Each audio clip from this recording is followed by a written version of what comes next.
Good afternoon, evening, and morning to everyone, and welcome to Evidentia, a virtual research symposium by Vision Science Academy, conducted on the occasion of World Sight Day 2025. At the outset, I wish you all a very happy World Sight Day and express my gratitudes to the International Agency for the Prevention of Blindness for this annual initiative where we keep learning to love our eyes a little bit more every day. I am Kristi Sharma, the Education Engagement Manager at Vision Science Academy, and I'll be your host for today's event. Before we dive in, a few housekeeping notes. Please keep your microphones muted and cameras off. Post your questions specific to the talks, and our speakers will address them in the Q&A session. If you are interested to avail a certificate of attendance for this session, please write to us at info@visionscienceacademy.org. We are honored to have researchers, scholars, students, and guests from around 24 different countries joining us for this event today. For all our new attendees, I would like to introduce ourselves a little bit more. We are an advanced educational organization with our headquarters based in London, United Kingdom, focusing on knowledge sharing in the various fields of vision sciences, including optometry, ophthalmology, neuroscience, psychophysics, neuropsychology, and biopsychology. Over the past 5 years since its inception, we have focused on scientific writing and publication, extensive webinars, symposiums, guest talks, and lecture series, online certificate courses in vision sciences, interactive competitions, including quiz events and ophthalmic photography competitions, among others. Our goal is to increase the capacity of vision care professionals and health systems, providing an effective learning community for both our students and educators. We are endorsed by the Glasgow Caledonian University, licensed by the Information Commissioner's Office UK, and our education is supported by Microsoft UK. I would like to share a short video here about us. Please have a look.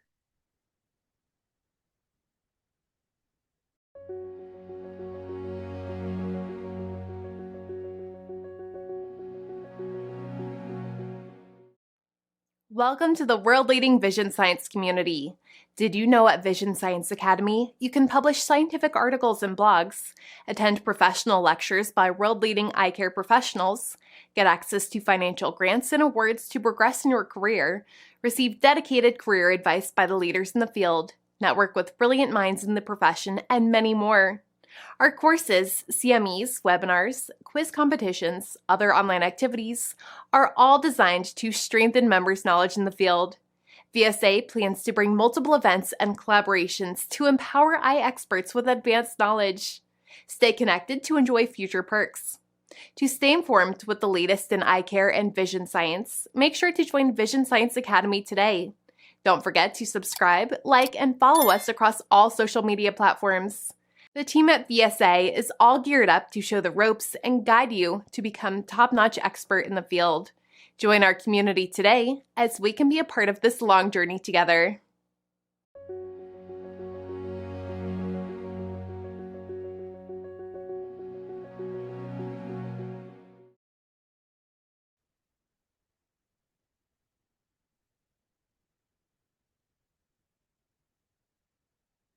Okay, so as you have seen the video, it gives me immense pride as I talk about our transition today towards the domain of vision research.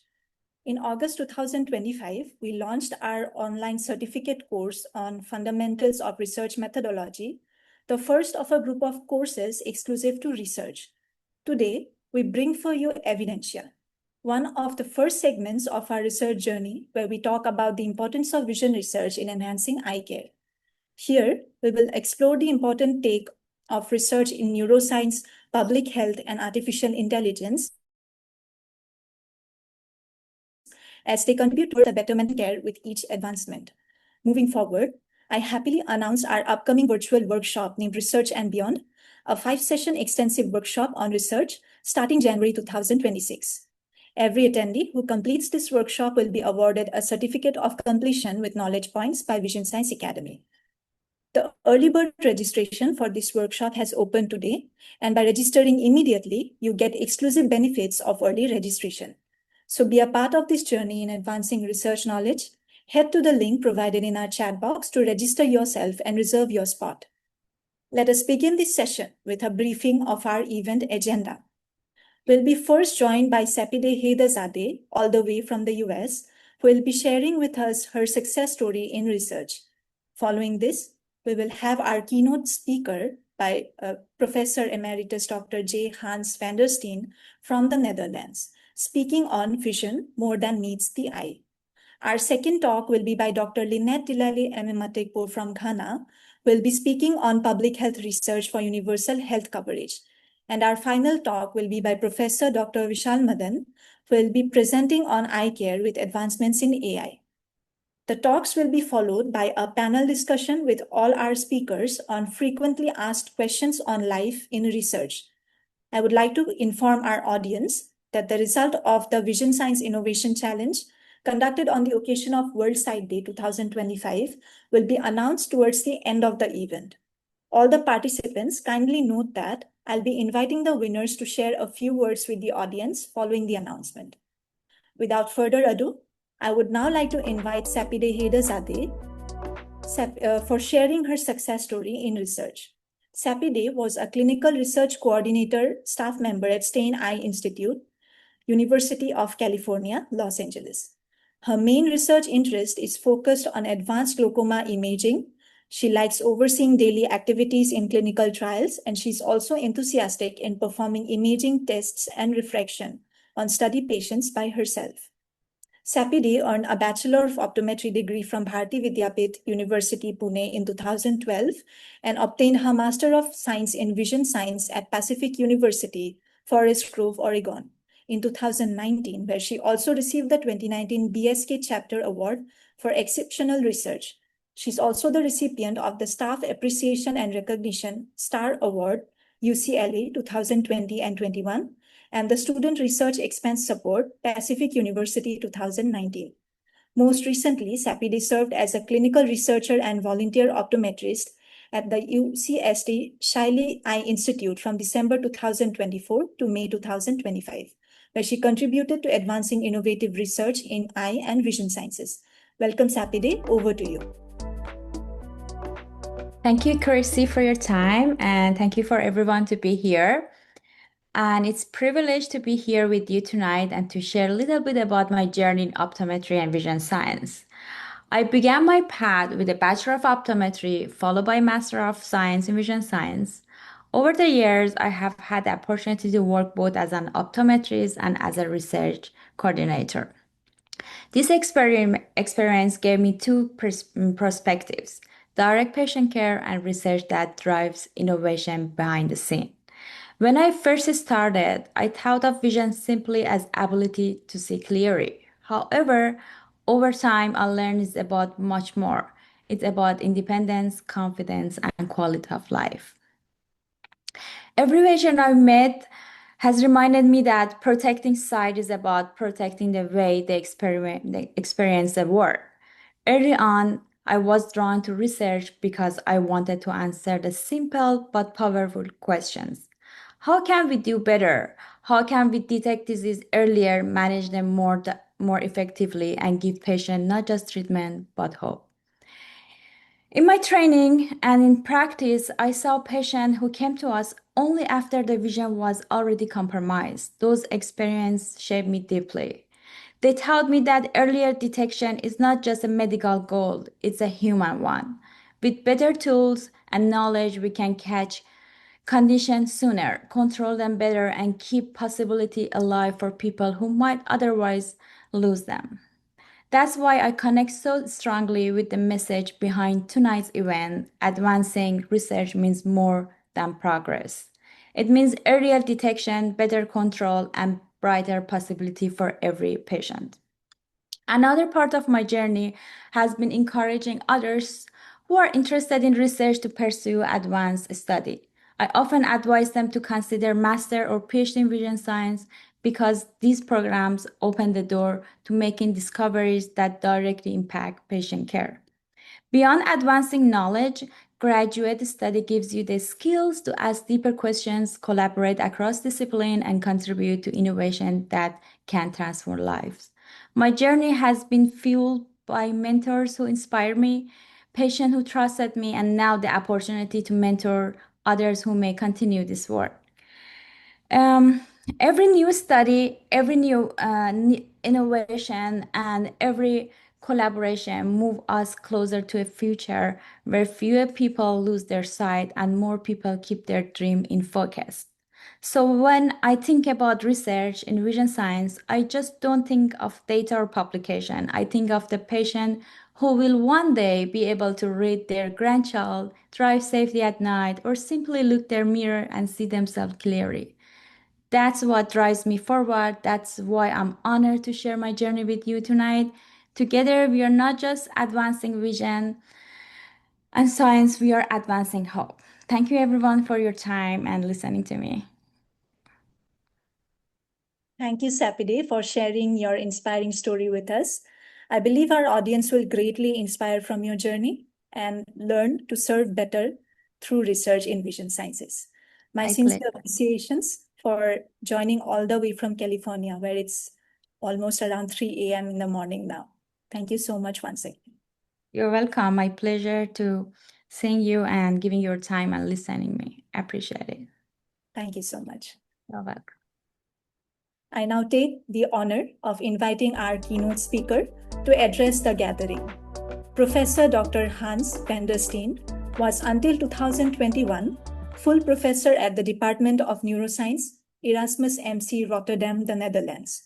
He held the chair on Visual Information Processing, endowed by Royal Dutch Visio, a national vision rehabilitation center at Erasmus University.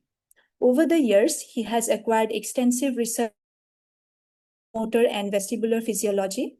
He studied neurophysiology at Utrecht University. He did his PhD training in Rotterdam under the supervision of Professor Han Colevin and continued his international training at various prestigious institutions such as University College London, United Kingdom, Royal Society Fellowship, and the National Eye Institute in Bethesda, USA. He supervised a team of 12 researchers, PhD students, and research master students. He has co-published in total 120 research papers and book chapters. What has driven his research? Eye movements are the motor system that sees the world. In his research, technical advances in the precise monitoring of eye movements have become increasingly important in the diagnosis and monitoring of visual sensory loss by neurological damage or disease. In close collaboration with clinical departments and national visual rehabilitation centers, his team has used eye tracking technology to study visual development of young and premature born children. In addition, his team studied the changes that occur in oculomotor control in the elderly as a result from neurodegenerative diseases. This work has led to several innovative technologies to detect cerebral visual pathologies at an early stage of the disease. In this endeavor, his team has worked and still works together with national teams and international teams at Royal Dutch Visio, Neonatology, Neurology, ENT, Ophthalmology and Geriatrics at Erasmus MC, with TU Delft, Shankar Nethralaya Chennai, India, Belgium, Sweden, and Norway. Welcome, Professor Hans. Over to you.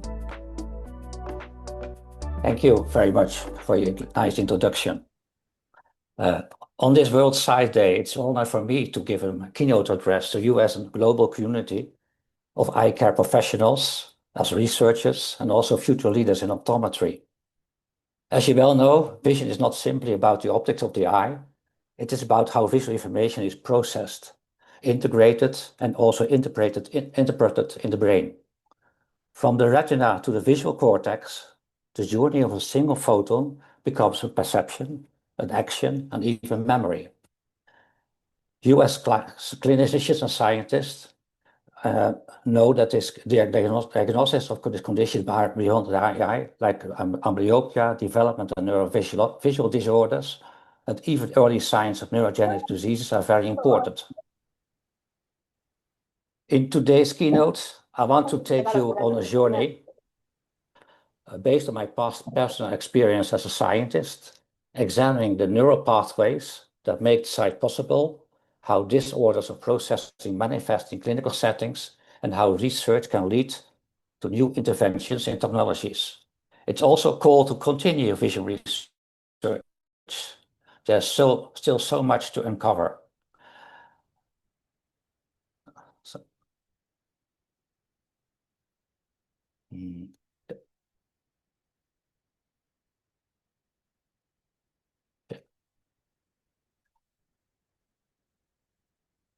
yes. On this World Sight Day is to make this statement at the beginning. Understanding the visual system is a global challenge, which requires detailed insight in structure and function. To explain this to you a bit more, I go back to my old time when I still was a full professor, and now I'm retired in the most, but I still have good memory, so I can tell you about it. If I go back to my memory from 2013, I commuted every day from Utrecht to Rotterdam, Erasmus MC, and I entered this chaos situation at the central station in Rotterdam. As you can see, it's a complete chaos, three-dimensional, underneath, underground, above the ground, totally, chaotic. 10 years later, if you now look now, it's a very perfect plan, a nice laid out station, very modern, very, very convenient. But because the onset of this kind of station already there was a building plan present. And that's the difference with, of course, if you look into research. Sorry, you have to go back. In fact, we have to do with reverse engineering. If you look, for instance, at the retina, we can just decipher a lot of retinal ganglion cells, different types. What is their function? That's a question. So a lot of research has to be done, has been done already, of course, to find out what the purpose is of all these different types of retinal ganglion cells. Nowadays, I think there are about 18 different types of ganglion cells discovered, but nobody knows exactly what all the functions mean, what they can do. Even more complex becomes the situation when you look at the central pathways. If we look at the beginning, let's say in the 1700s, Descartes had a simple view, what you see at the top right figure, of where you see the eyes, you see lights coming in and arrows coming into the brain, and it sort of is interpreted. That was a simple view by that time. Nowadays, of course, we know a lot more.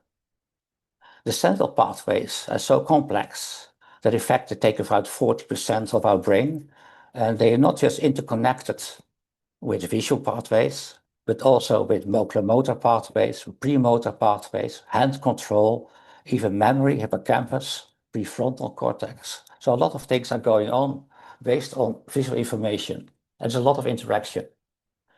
I still find that if you look at the the bottom right slide, the complexity is by this figure from David van Essen about the network is involved in the brain is so huge, complex, we still don't know everything about it. But I will try to guide you on this through a little bit more from insights in visual information processing from childhood to senescence. So if we start with the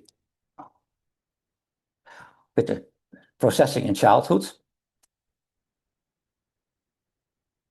if you look at the brain, it's the development of the visual system. It starts before birth. And if you look at the top left, you see the already developing brain in the embryo, and when still in the womb, the brain is still developing. It continues to develop after birth. And at the end, of course, you can do everything with it, but not in the normal development. There are critical stages in this process. For instance, there's neurogenesis, migration, there's maturation, and all these stages, things can go wrong. So that means that if there's in any phase is a problem, like say oxygen deficits or whatever, of a sepsis or an infection, the normal development can come to a halt or be impaired. If a baby, what can a newborn baby see? In fact, it's only black and white and shades of gray. The focal viewing distance is about 24 to 37 centimeters, and there's very low visual acuity. So development of the visual system continues after birth, not only in the retina, but also in the central processing.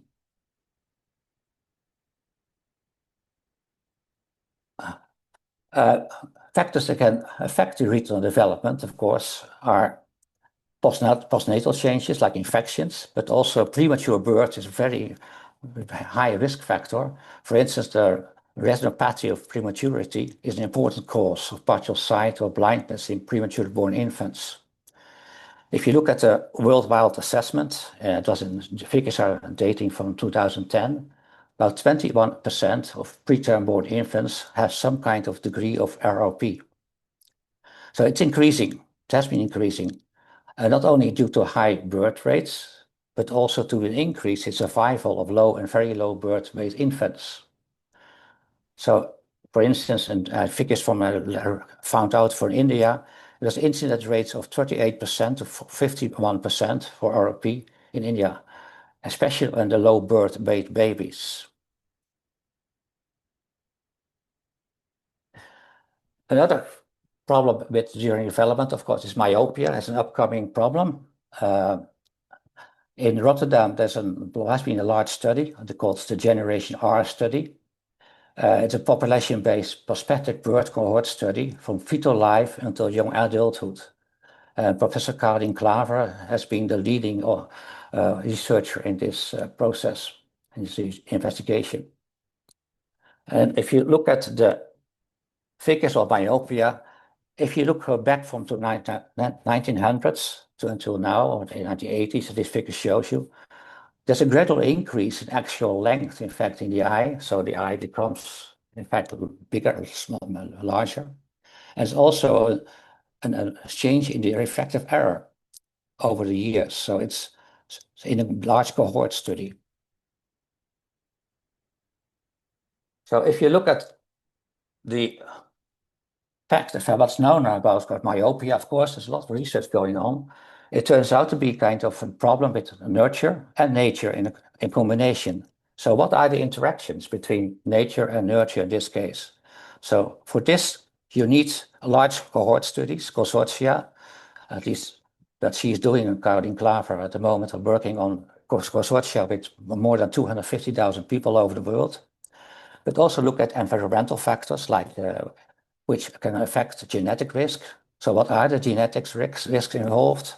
What is important, of course, is to develop new therapies and also to use animal models like the mouse or zebrafish, for instance, to know the exact genes involved in this whole process. It's an ongoing study, which is, of course takes enormous amount of time, but very important. If you look at central processing, and I take here my own granddaughter here as an example, visual network continues to develop its specialized regions. As a baby, the visual cortex is there, but still develops. And of course, things like shape, color, objects, location, motion, these are all different qualities of vision that develop over time. And in fact, the visual cortex develops until adulthood. So in the end, if you look at visual processing at the central level, it's not just vision. It's about orientation, spatial information, global motion, depth vision, but also, of course, recognition of objects. So memory is involved. Action is involved, motor control, reaching, navigation, and also attention. Visual cognition is an important aspect. All these aspects develop over time and take also time to learn. That's in a normal developing brain. Risk factors are also there for, in fact, in the central processing stage. Particularly, again, preterm birth is a very important risk factor. Especially oxygen deficits during delivery, or just after delivery, or white matter problems like melasma. These all lead to cerebral visual impairments. And in fact, if you look at the amount of processing defects that occur nowadays in Western societies, cerebral visual impairments are taking up the major part of visual impairments. So how can you address cerebral visual impairments? Now, one approach, of course, is to do a structural approach. You can do imaging, like diffusion tension imaging processing, but you can subtract the tracks that you have in the brain. But this, of course, is a very expensive technique and not always available. And you have to be aware of the suspicion of CVI might be present. There's also a very traditional functional approach, the screening of children. And this is like the observation-based task with teller acuity cards. In fact, the mother sits there with the baby in front of a gray screen. On one side, there's a stripe pattern. The other side is nothing there. And the idea is that the child looks at the striped pattern. It takes a lot of time, this kind of tests, but has been very helpful. In fact, what we did in our lab is to take advantage of that technique, is automatic control of eye movement, so looking at something interesting. And in fact, it is based on a study by Ittich, where you have, of course, what's called saliency maps. Saliency maps are maps that automatic control of eye movements in response to a feature in a scene. Can be a color, intensity, an orientation. They all add up to called a saliency map. And in fact, the child or an adult will focus attention, will direct its sight to something that's in the scene which is attractive. So we use that technique to develop this with eye tracking. As you see here is a screen with a Tobii information computer screen with eye trackers embedded. And we divided the screen in 4 quadrants. In one of the quadrants, there's an interesting object. And the idea is that if you present this kind of object, the child will look at it. So, and it was the technique was used by Malou Koika. She's one of my PhD students. She did her thesis work on this. And so she used cartoons, figures, also this kind of pattern here, also moving patterns and color stimuli. So with cartoon, contrast, shape, movement, and color. And she measured in a large cohort of children the response time for the eye movements before the child reacted. And if you do this over a large cohort of children, on the age group of 0 to 12 years, you'll find a kind of normal reaction time, population-based reaction time. These are the open circles in the below you can see here. Children who had CVI, they were also tested.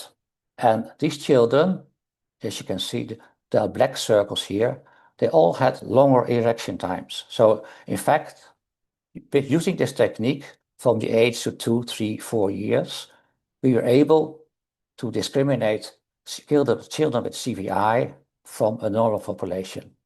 And this study has led to a large cohort study in a multidisciplinary approach, where we combined with the neonatology department and also Roy Dutch Physio and Erasmus MC.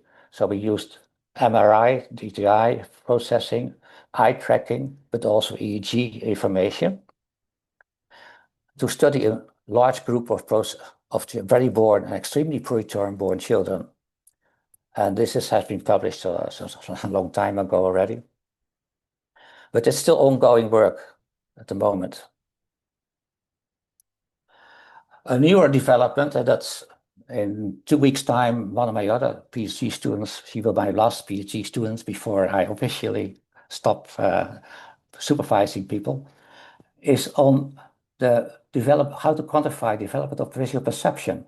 It's usually now done by asking children to react to something, to present them with a stimulus. But also we found we can use this also eye movements technique, also to study things like recognition, so memory function or action function, motor control, but attention, like visual cognition. And Marinka, she didn't see the picture here. She will defend her thesis in 2 weeks' time. And she used like recognition tasks, like the Gestalt task, which is a very common psychophysical test. And in fact, she saw how many steps it would take before the elephant here is recognized. And if you look at the control group of 11 to 12-year-old children, it takes about 3 figures. If you look at children from the same age group, the blue on the left here, it takes them 4 to 5 on average before they recognize the elephant. So it already shows you that children who have attention deficit disorders, it's more difficult for them to recognize these objects. You can also take it a step further. They're using different kinds of stimuli and recording the eye movements directly. So just like with the color, the contrast tasks. In this case, we use a pop-out stimulus. There's one pop-out circle, red circle here. You hardly can see it, I think. And how much time does it take before the child sees this red dot in the? And if you make it more complex, with a background, or even make it very complex, how long does it take? If you look at the controls again at this reaction time, you see the controls for 11 to 12 years old. It takes about 4 seconds, 5 seconds to do it. Whereas the children who have visual attention deficit disorders, like with CPI, it takes about 1600 milliseconds. Same is the number of saccades. But they have to make much more saccades before they discover the right stimulus. So they go over the screen and before they've detected. The same is also with the amplitude saccades. They also make larger saccades. That means they go larger excursions over the screen before they can see what happens. So going from the younger children to adulthood, to senescence. Sorry, I have to go back. We have also been studying, just in close collaboration with Chennai, with Sankara Natalaya, on glaucoma. As many visual defections are very common, like glaucoma is very common. Blindness is, of course, can happen, and also photopia. So these are the most common ocular diseases at adulthood. If you look at the glaucoma, it still is a degenerative disease. It affects about 61 million people worldwide. These were figures from a number of years ago.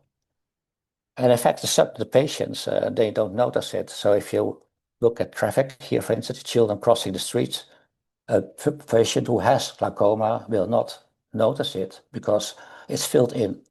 So it's not a black hole, but it's just filtering, not discerned. Usually, what happens is that the eye movements, that's why that the visual fields is, of course, the perimetry is very important. And in the past, Humphrey perimetry is called the standard still in the clinic. It's based on seen or not seen, but it's indicated by the observer, by the patient itself, by pressing a button. Again, here we thought, okay, we can do it simpler and also maybe nicer and also more pleasant for the patient. And so we start using eye movements again. And in fact, we use an IC cam apparatus, which is able to record eye movements with both eyes simultaneously if necessary. And here you see Dr. Ronnie George in front of a computer screen. And again, these eye movements are recorded and the visual field stimuli are presented on the screen. So we use the monitor instead of the Humphrey parameter, and we used eye movements as an indicator of a stimulus is seen or not seen. With this study, Deepmala Mazumdar at Chennai was my first Indian student who did do a PhD.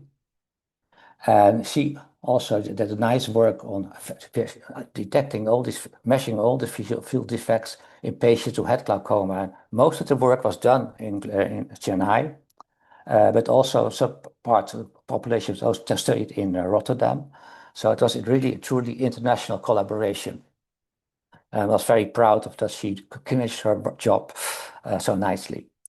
In fact, on the cover of her thesis, you see that Deepmala traveled from India to Norway, from Norway back to India, then to Rotterdam and back, and now she has moved to Australia, where she now lives, of course. So it's international collaboration.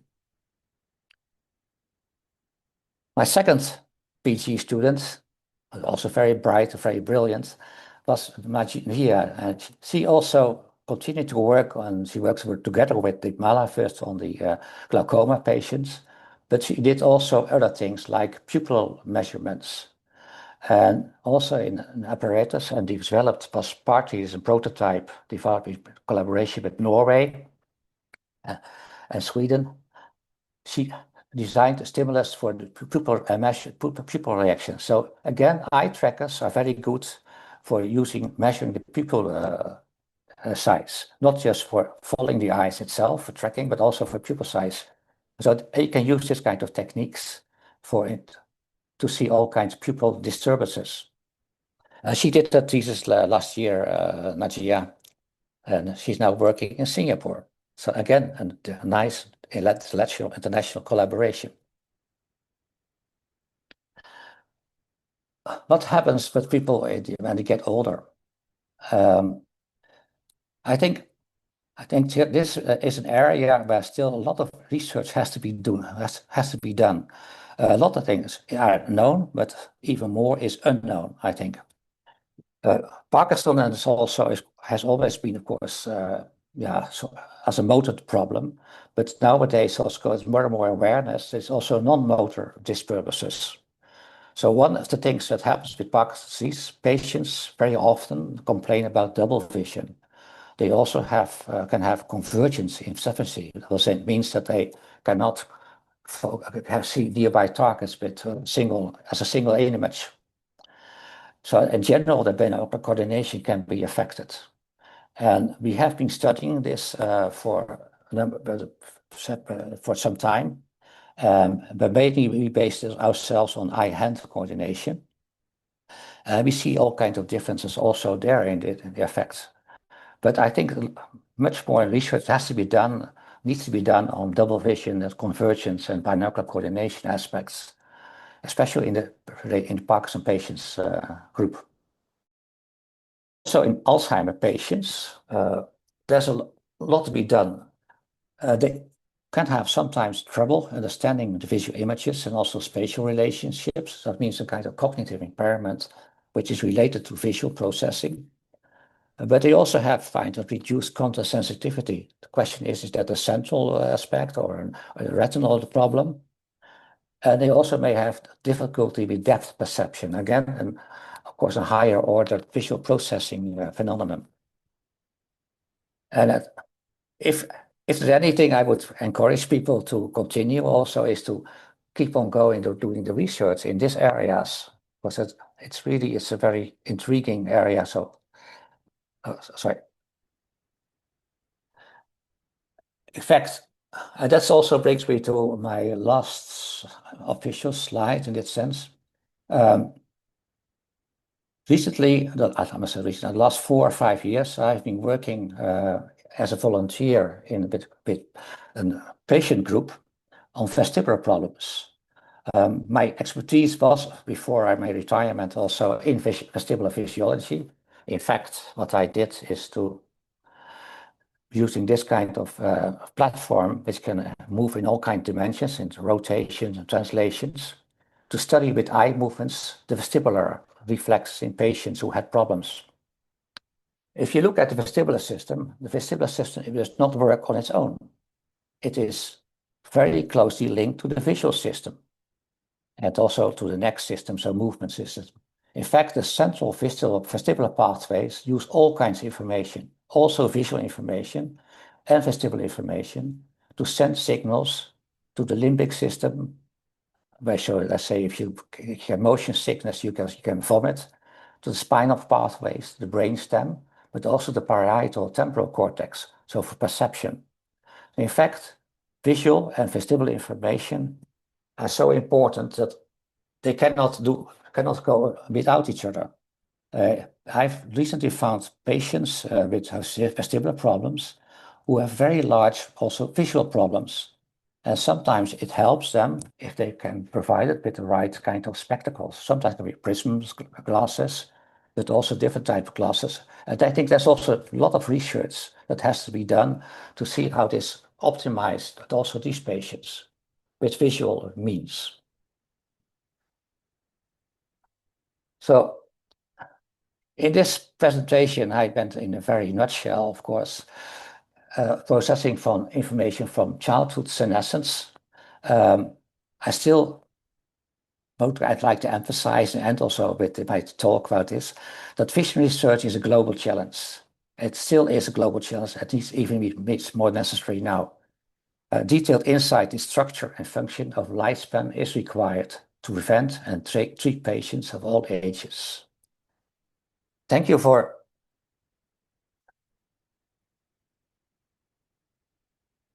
your attention. And I would like to give the word back to Kristi.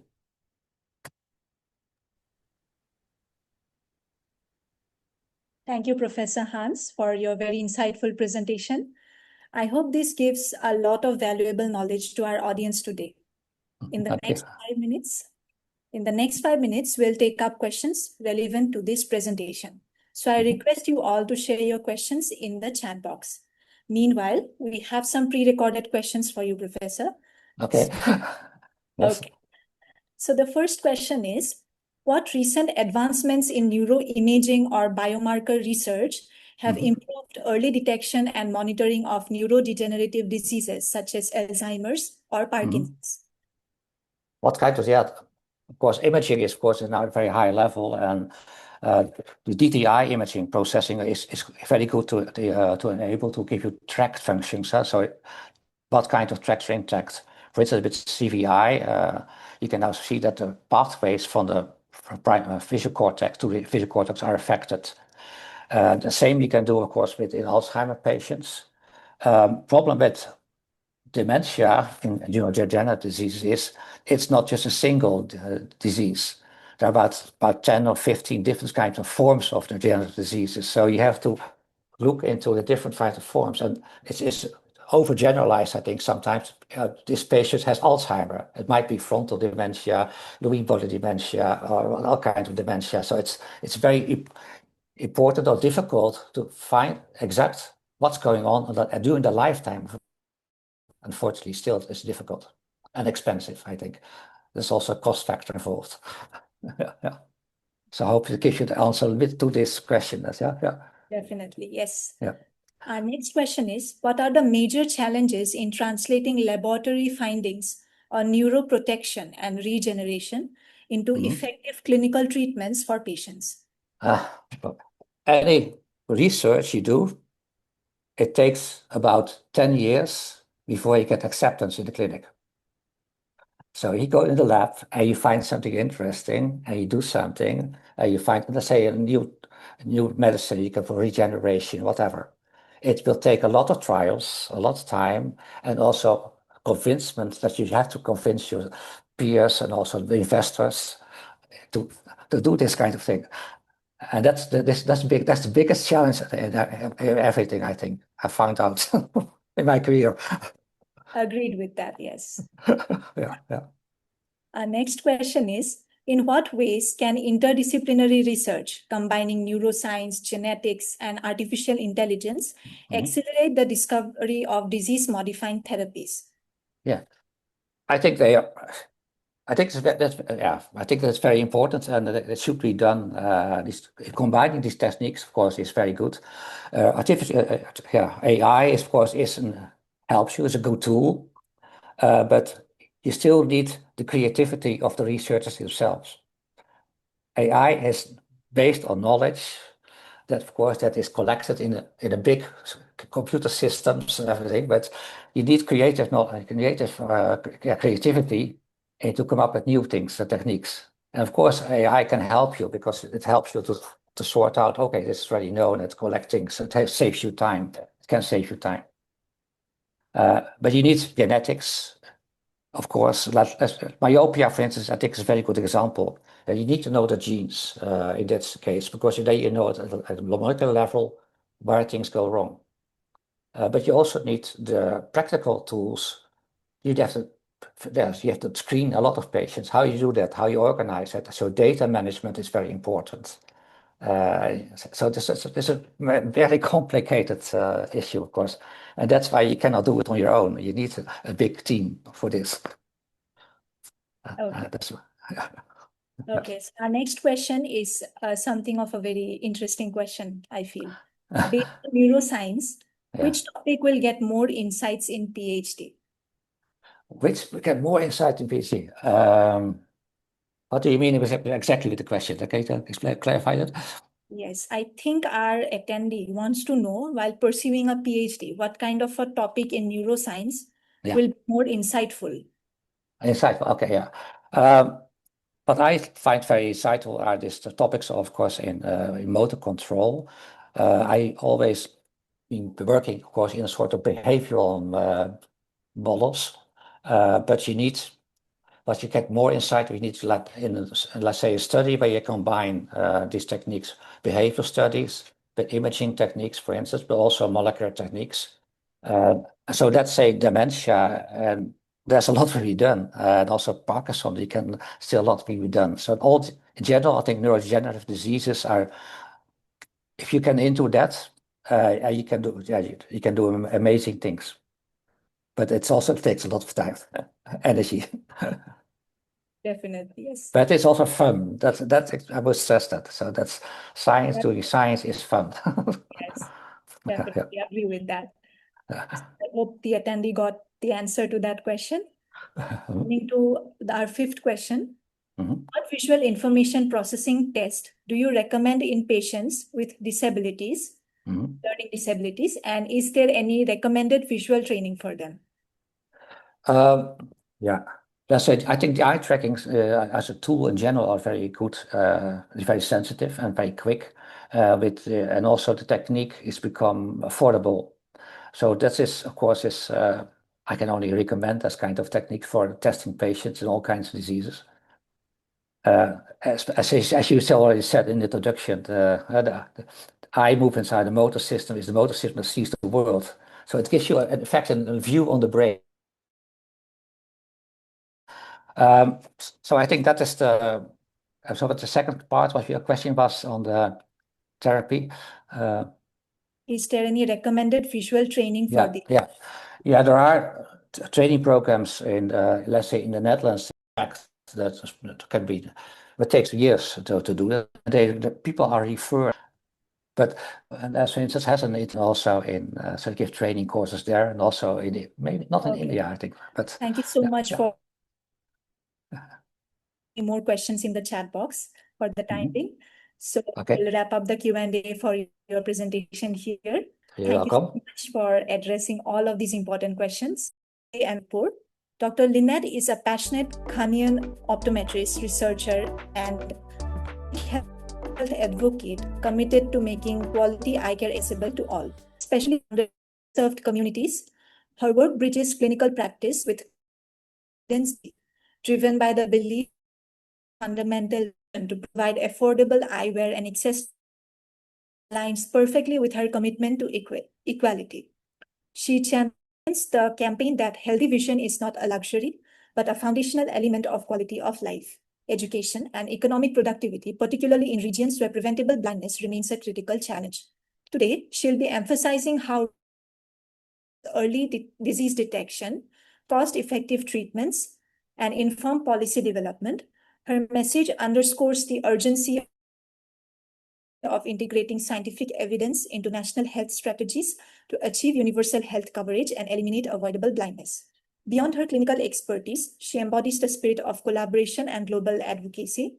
She continues to be a catalyst for change, ensuring that vision research translates into the real world, that empower individuals and strengthen health systems across Africa and beyond.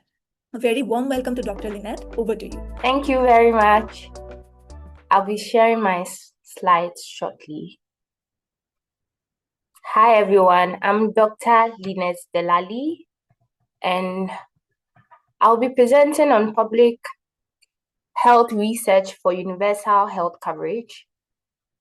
This is the framework of the content of my presentation: why public health research matters, what is universal health coverage, the role of public health research in universal health coverage, and we are going to take a case study on Rwanda's national eye health strategy and focus on how they bridged the gap from research to policy, and go on to talking about innovations in public health research for eye health, and conclude the presentation.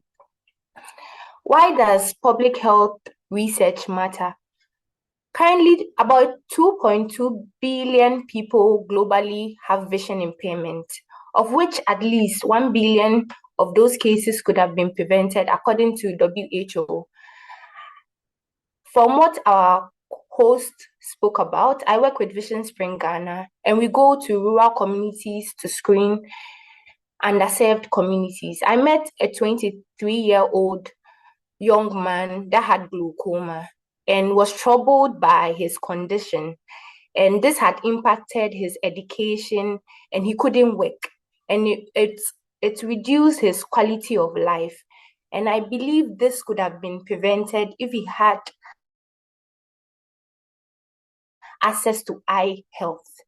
And most of the time, ocular conditions affect vulnerable people because they don't have access to eye care, and because of financial constraints, they don't have money to access these healthcare services. As you can see on the slide, there's a picture of our screening at a community in Kumasi, where we are giving free eye care services at no cost. So it boils down to what universal health coverage is about, where all individuals have access to quality health services regardless of their financial status. One may ask, what are the 3 core objectives of universal health coverage? The first one is equity in access to health services. Equity has to be everyone having the fair and just opportunity to accessing these health services. Then the second is quality of care that is effective and safe. Quality has to do with a degree of excellence. There's no compromise in the healthcare services given to these particular population. And also financial risk protection. Regardless of your financial status, you should be able to access quality and affordable eye health service. I'm going to mention a few key contributions that public health has been able to help in towards the attainment of universal health coverage. 1, through public health, identifications of ocular diseases have been detected in various jurisdictions in various countries. Also, interventions that are cost-effective have been able to be identified. And also, public health has informed policies on service delivery models.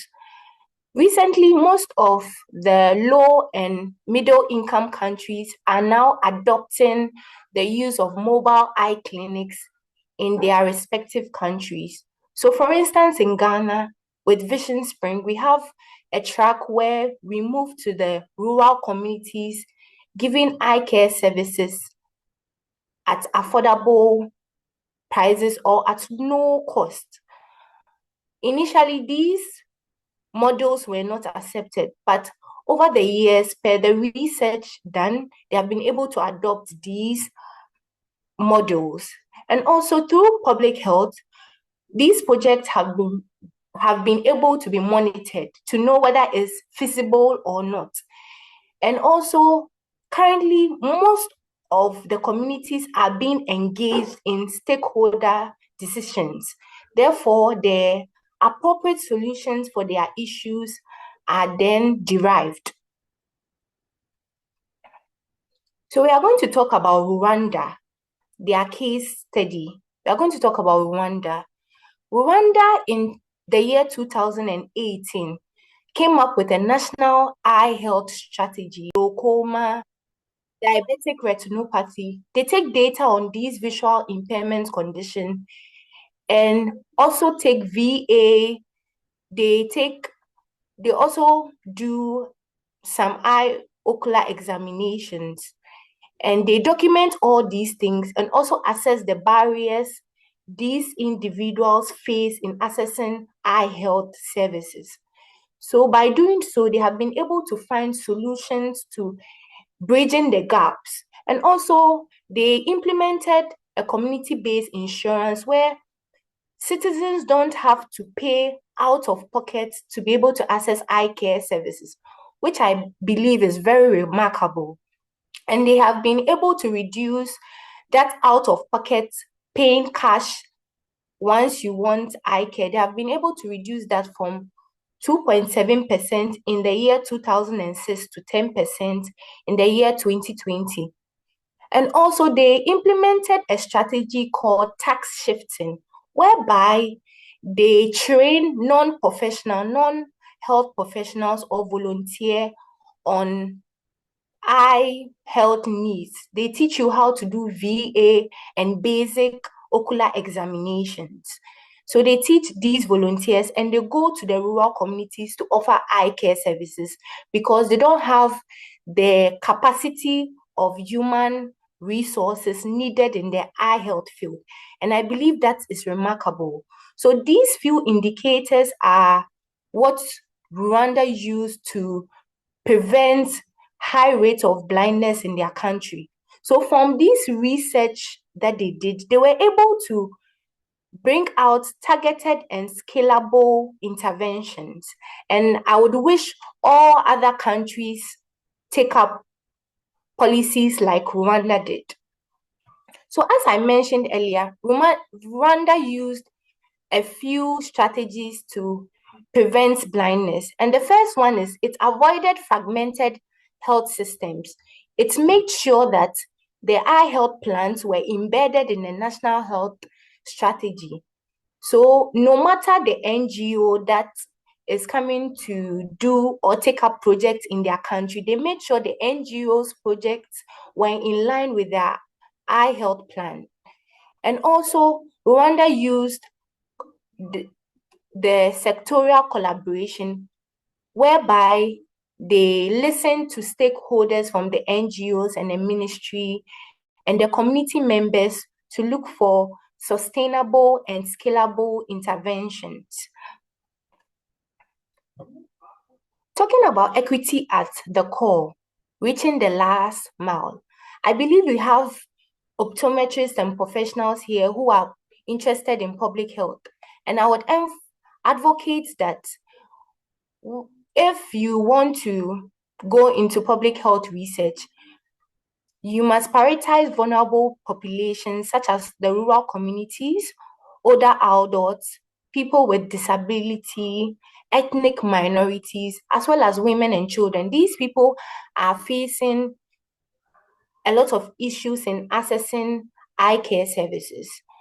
And a report from the World Bank in 2024 indicated that 20% of women in South Asia were less likely to have cataract surgery due to social-cultural barriers.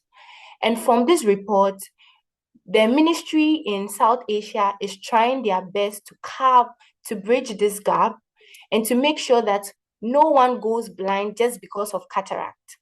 This shows how important public health research is in the attainment of universal health coverage. So we are now coming to talk about the innovations in public health research for eye health. Over the years, artificial intelligence tools have enabled us get towards attaining universal eye health coverage. So if you would notice from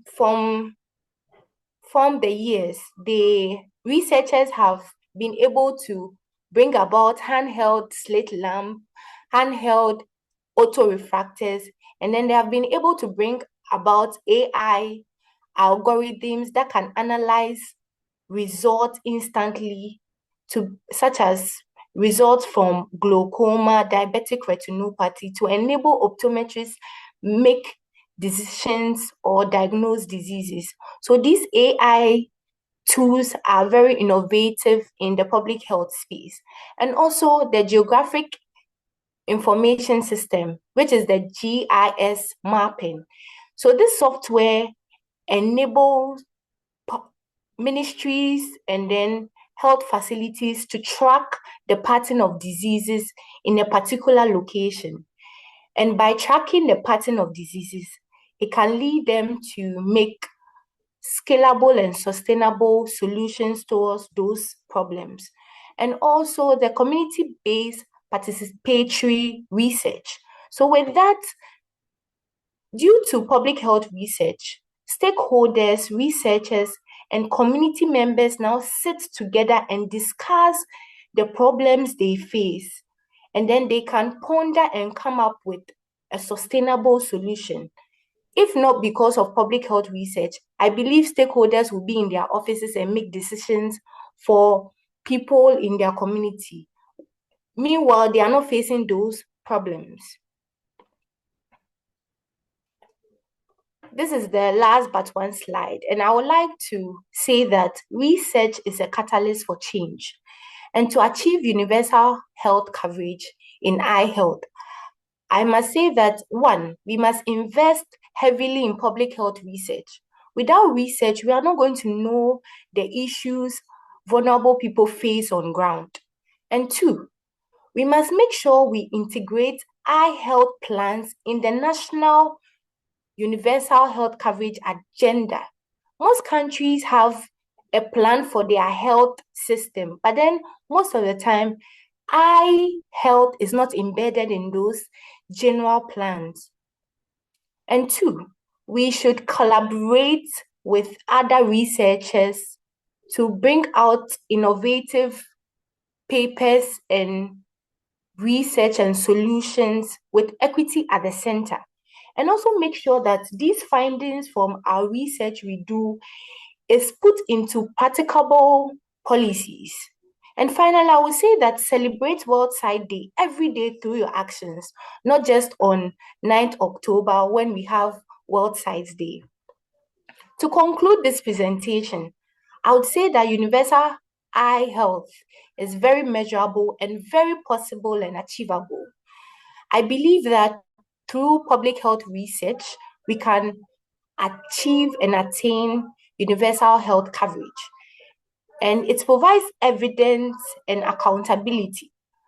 And on this World Sight Day, I would say let's commit to research that impacts people and reaches out to people, and not just papers because we want to be authors or co-authors.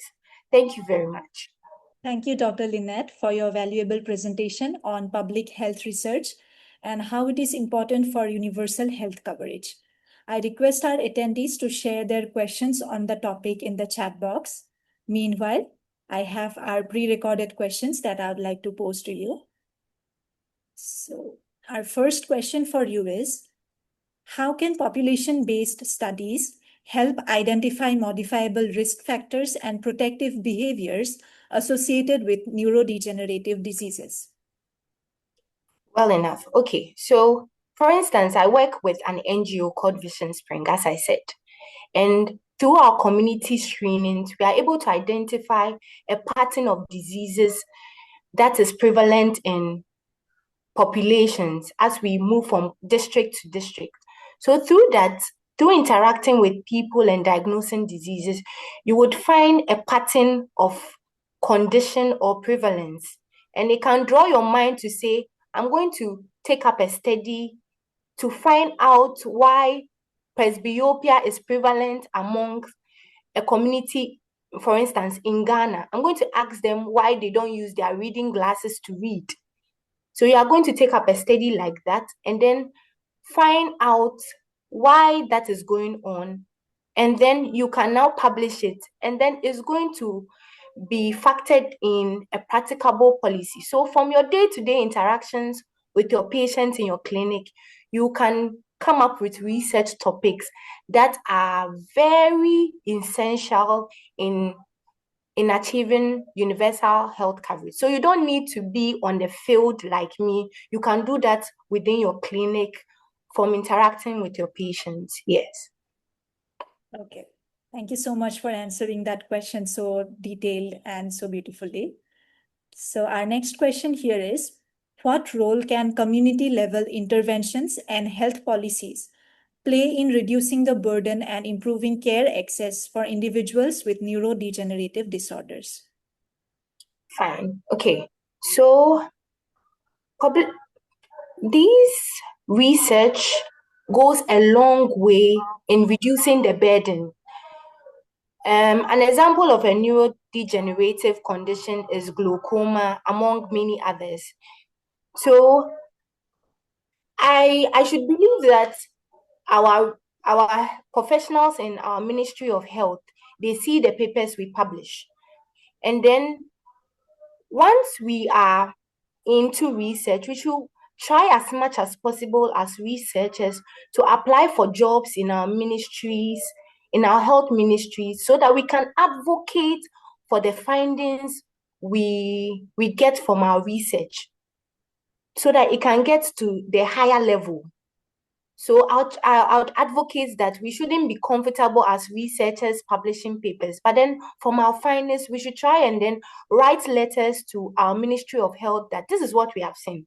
I think we can use the solutions we find from our research towards reducing the burden of degenerative diseases. Yes, thank you. Okay. Our next question is, how can longitudinal public health data be leveraged to design prevention strategies and track trends in incidence and progression across diverse populations? Okay, so I noticed over the period of being a researcher, we lack a lot of longitudinal studies globally. You can attest to the fact that most of the developed countries have these longitudinal studies because they have a lot of researchers taking up these topics in their country. So I would advocate optometrists and researchers from low and middle income countries. We should try as much as possible to collaborate, as I made in my presentation. We should try as much as possible to collaborate and take up research topics for diverse population. For instance, in Ghana, we don't have a lot of studies on ocular conditions because we don't have the human resource and the financial backing for it. So longitudinal studies are very important. They go a long way to conform decisions made by ministries of health. Yes, so longitudinal studies go a long way. So I'd advocate that if you are here and you know your country is not represented well globally in terms of research, you can be the first person leading that goal. Yes. Okay. Our next question is, how can public health frameworks be integrated with clinical research to promote early screening and diagnosis of diseases in aging population?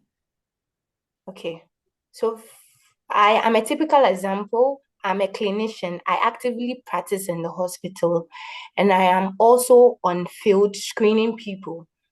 So you can integrate those two, and then it would lead.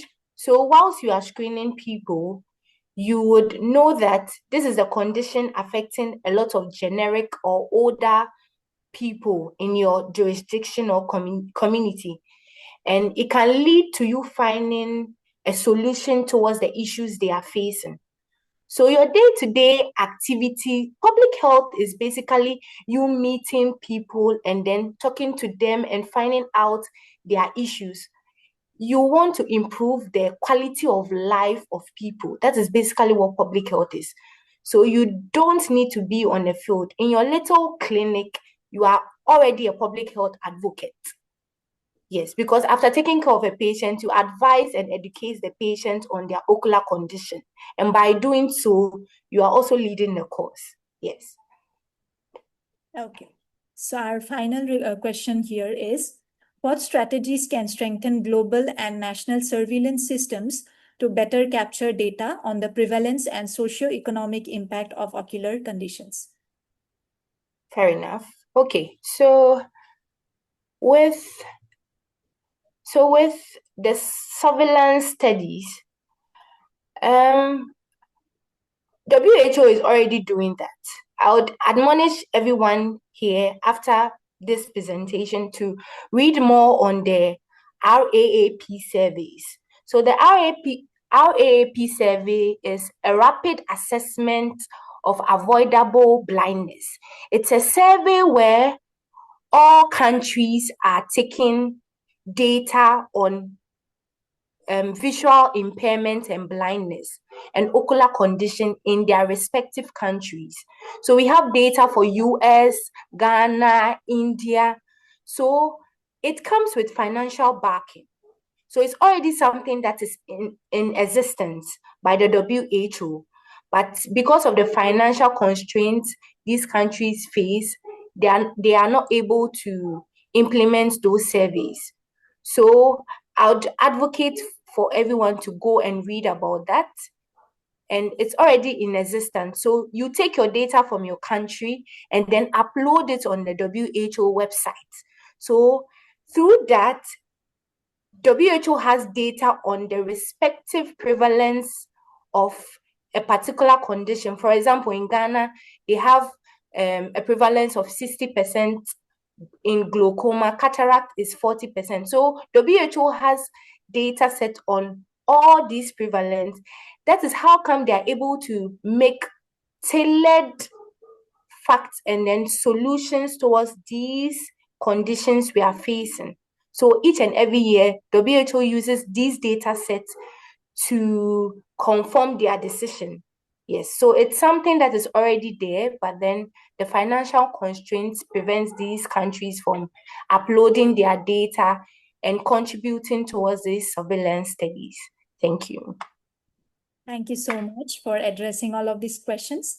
So as I don't see any more questions in our chat box, so this is where we end the Q&A session for you. Thank you so much for addressing all the questions, and I'm very sure our audience got what they were looking for in this presentation. We'll meet you back in the panel discussion. Thank you. Thank you. I now move on to our third speaker, Professor Dr. Veshal Madan. Professor Veshal Madan is currently serving as a director of a renowned optometry institute located in Pune, India. He holds a PhD in optometry and visual sciences with a specific expertise in ocular diagnostics and the posterior segment of the eye. Professor Madan is recognized as a fellow of the International Association of Contact Lens Educators and has been a fellow of the Association of School and Colleges of Optometry for the past 14 years. He actively engages in research endeavors aimed at supporting postgraduate students and practices as a specialist in contact lens techniques, both within the institute and in private clinical settings. Furthermore, he possesses a master's degree in business administration from two different universities, showcasing his diverse educational background. Professor Madan's primary area of interest lies in ocular diagnostics, particularly within the realms of cornea and contact lenses, while remaining attuned to the latest management approaches in this specialized field. I welcome Professor Veshal onto the forum. Over to you. Fine. So good evening to all of you here from India, and wishing you all a very happy and a healthy World Sight Day to all of you. So I'm going to start my presentation, and my topic is very common. I would say it's a very hot topic right now.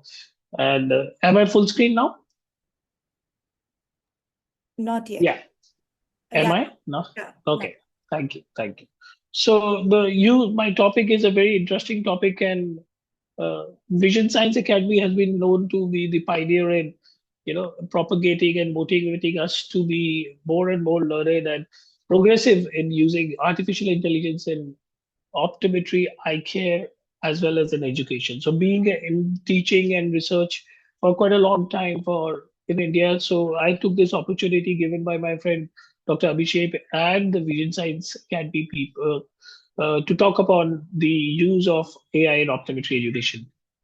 And presently, I'm a director of the college. So it's a great opportunity. Thank you for that.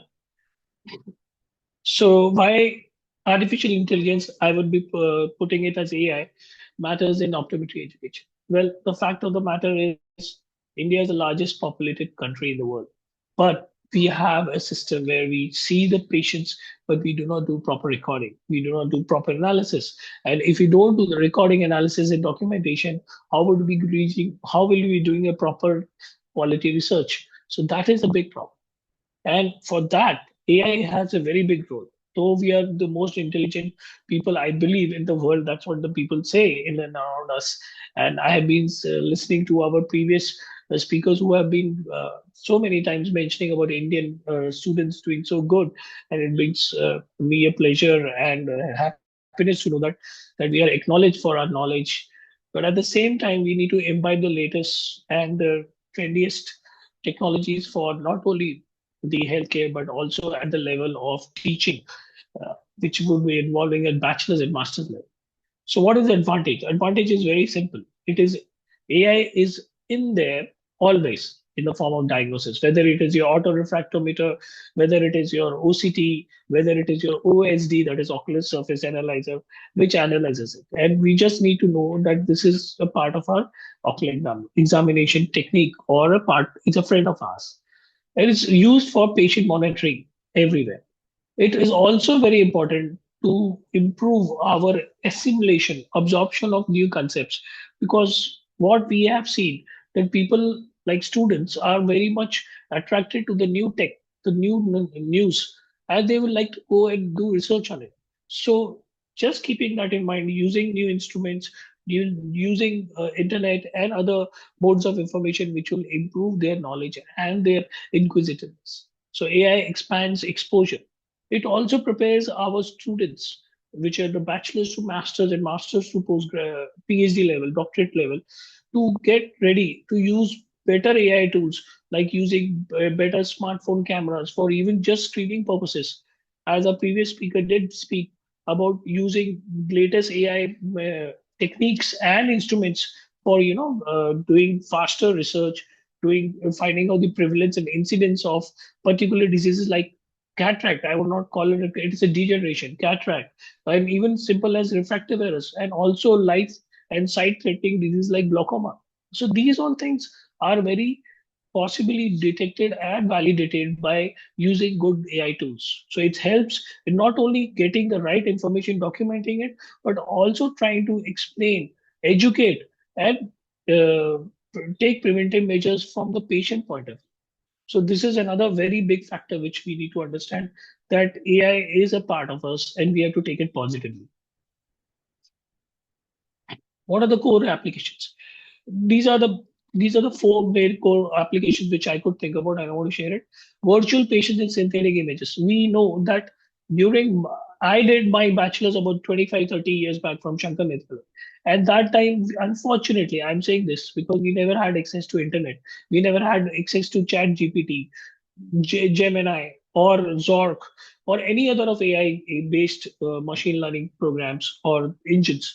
And those were the parts which we missed. But we like the old school thoughts of going into library and accessing information. But it was so much of effort and so much of frustration to some extent that even finding out the right right answer to a question was sometimes taking 1 or 2 hours, finding out in the night types of books like Kansky and so on and so forth.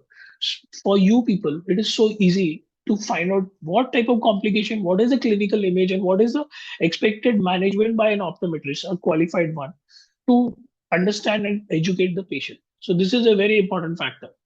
Diagnostic decision. Of course, AI will always be assisting you. It is not an final management tool. Remember this, AI is only there to educate you, to direct you in that direction, but not be a conclusive evidence or a decision which you or any other eye care practitioner could take. This is just an assistive tool. So that is a great way to get you motivated and moving in the same direction. Adaptive learning. So obviously very sure. AI will always give you another query which will pop up suddenly and say, do you want to know about this? Do you want to know about that? So this gives you a lot of food for thought and gets you going, and probably that will improve your research oriented attitude, which is very important. Also, when you write something, when you try to detect something, it gives you so many parameters and it gets you thinking that why don't I do something related to this? Why don't I do something related to that, which will be a groundbreaking discovery, invention, or finding later. So this gets you going and it tries to relate, it connects all your dots. What my experience is that it is really helpful in research. Clinical, what are the importance in clinicals? Scenarios. So we have virtual cases. We can just go on and we can put what happens in a case having vernal catarrh. What happens in a case when a person starts with the early cataract development, say a nuclear sclerosis? What happens in a case when a person has a early keratoconus changes in the anterior cornea? So that sort of situation will be reflected in your AI based, whether it is your computer monitor or your computer systems or your tablets or even your mobiles, will give you a lead, which will be great help for you to get going and referring to the right person before it gets too late. Rare exposure, yes, glaucoma is a sight threatening. Keratoconus can be life changing. And retinal dystrophies are something which we cannot really control. They are bound to happen and damage your eye forever. So all those things are going to make that person educated, you more informed, and also you will be also knowing your limitations here. You will try to become a better person when you know these things. You'll do better studies. You'll go to a higher education and a clinical experience. Safe practice, very important. AI or journal information which is there will always help you to know that this is our limitations in Indian scenario. This is our scope of practice. This is what law permits us to do. And this is what you're not supposed to do. You have to refer to the person as soon as possible. All those things will make your life easier, safer, and also ethical. These are the virtual cases. As I said, I think it's probably repetition. But what is more important is the safe practice, which is the last point. And this is what makes it more easier. You can have a digital record, you can have an easy referral, you can have easy retrieval of your prognosis, whether it is related to myopia progression, hyperopia, or keratoconus, or even dry eye for that matter. So this will help you to sustain, to validate your findings, and also justify your treatment modalities. So you can do your follow-up plannings.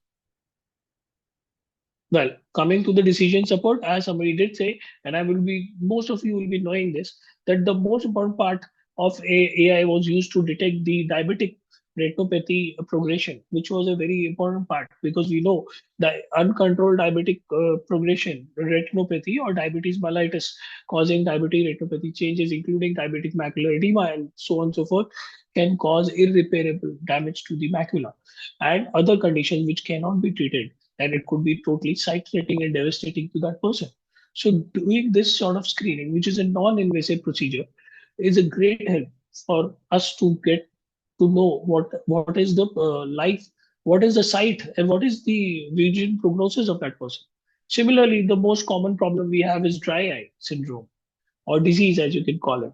And this is where most of people are catching on it. So keeping that in mind, these sort of AIs, which are non-invasive, non-interventional to very much extent, are very easily acceptable to the patient and to the examiner for your safety, their understanding, and also for future prognosis. It gives you comfort, ease of doing, and also acceptability by the patient and others.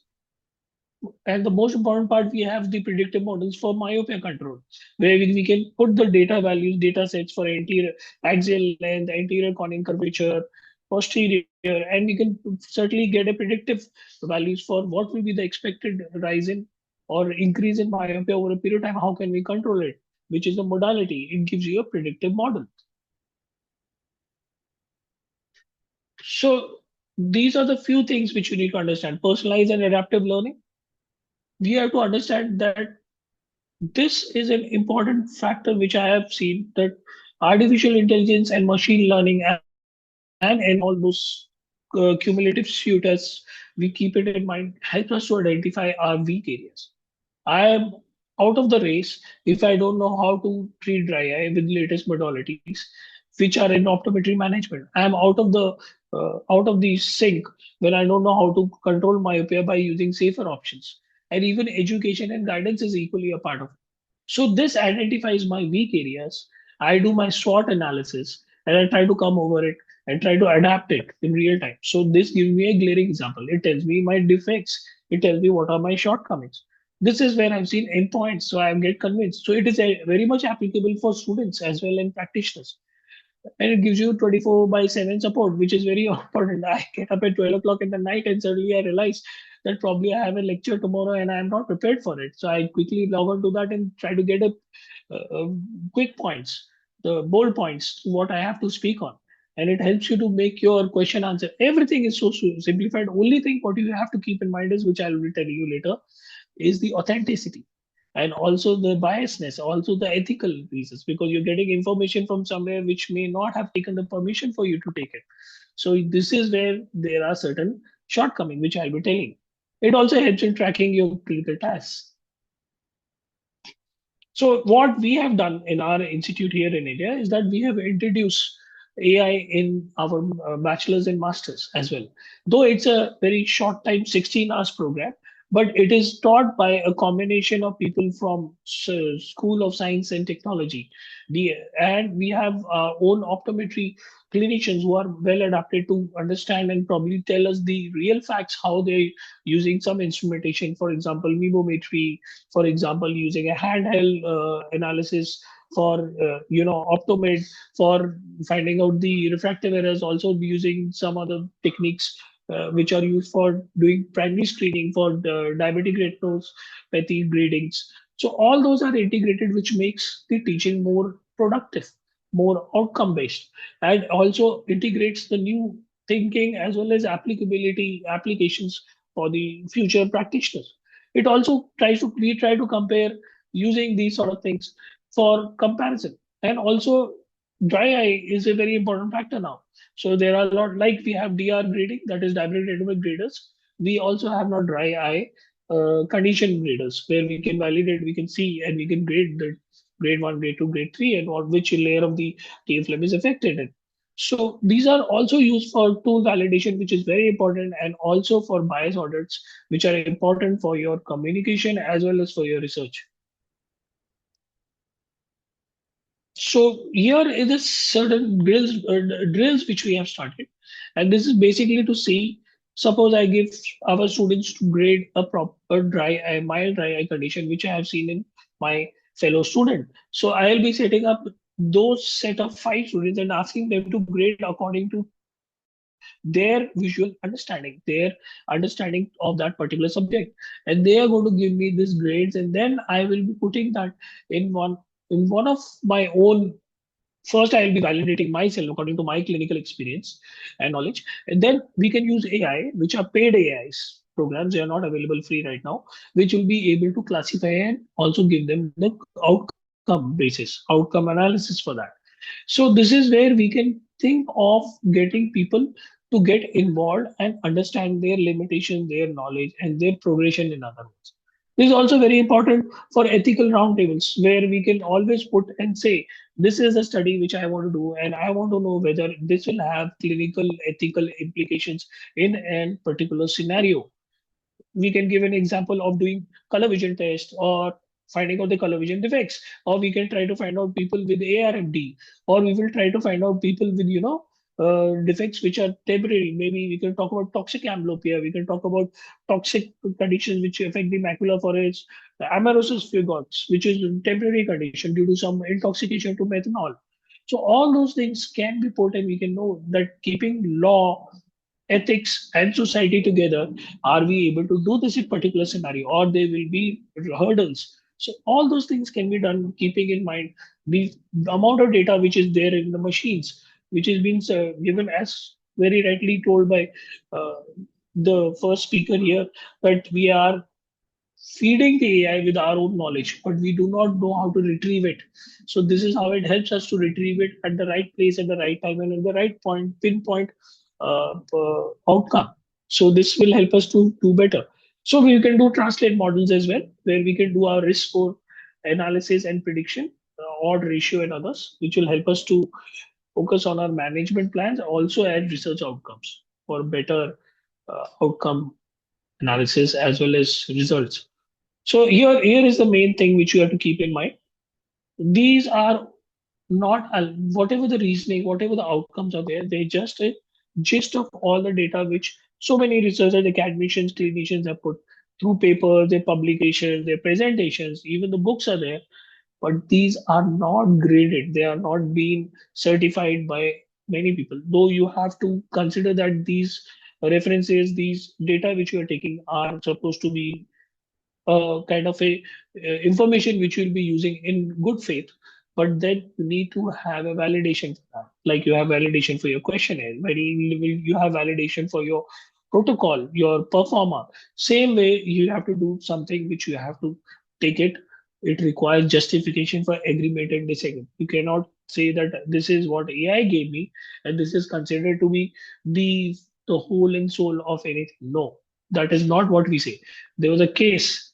I just put something which is little relevant to what I'm saying in Indian courts where somebody did something and he said, I don't know what happened, but I referred to AI and the reference was amazing and it was given by one of the best person and I did that and this is what happened. So I'm not liable for any of the litigation. I'm not the person who's going to be convicted for this because I got information from AI which is openly available. Why don't you regulate it? Why don't you ask this? So this is where you need to ask yourself that what is the self consciousness says that is it going to be really a helpful thing in cases of site threatening, even moral, social, ethical conditions or situations where you need to take a call. So the element of bias, ethical consideration, and applicability is still questionable. That is where the human intelligence counts. So we can definitely use AI, but we cannot define boundaries. We cannot make rules and regulations which are going to change life forever. And academic policies, very important. We need to have full disclosure. We have to mention ethically whether we have used AI. This is our moral, social, as well as educational, academic, we call it integrity, as we call it, where we need to define and we have to tell them that this is the source of information. And I think this is correct with my limited exposure to a particular question, problem statement, and my what do you call pilot study. And it matches with the data which is there on the net and through AI. So you have to disclose that. You cannot take it as your defense, but you can say it as a support system for you. It is also a second opinion. Remember one thing: no AI should be able to define that this is a definite case of glaucoma, this is a definite case of moderate to severe dry eye, or this is a case which will change the thinking of that person. You just cannot say that to somebody that you have a progressive myopia and you will have retinal detachment later and so on and so forth. You cannot do that. You have to validate with all clinical findings. This is very important, and you have to justify with your gold standards in your clinical setup. So this is the real world examples where I'm just trying to tell you there's a lot of myopia management, dry eye, and there are a lot of resource helps. It's ethical to use it. So implementation is on basis of low lift and high impact heading, which says that add AI to your retinal interpretation station. I hope most of us are having access to handheld retinal fundus cameras where we can mildly dilate the pupil, and then we can definitely use some grader or some AI based what do you call software program, which will be able to help us. Also, we should have clear guidelines for use of AI. Only those people who have passed certification of using a particular set of AI-based screeners should be using it. It should not be a shortcut for getting quick results. You have to be ethically and confident enough to use it. Faculty upskilling, yes, it's very important. We have in our country, we are going big way in including AI based curriculum, short term 16 hours value added courses, as well as integrated in our bachelor's and higher form and function in the masters, and they have to learn it, and this goes a long way to help them. And we have to get the feedback from the students to find out whether they have actually improved in diagnostic, which I feel it does very much, according to my experience.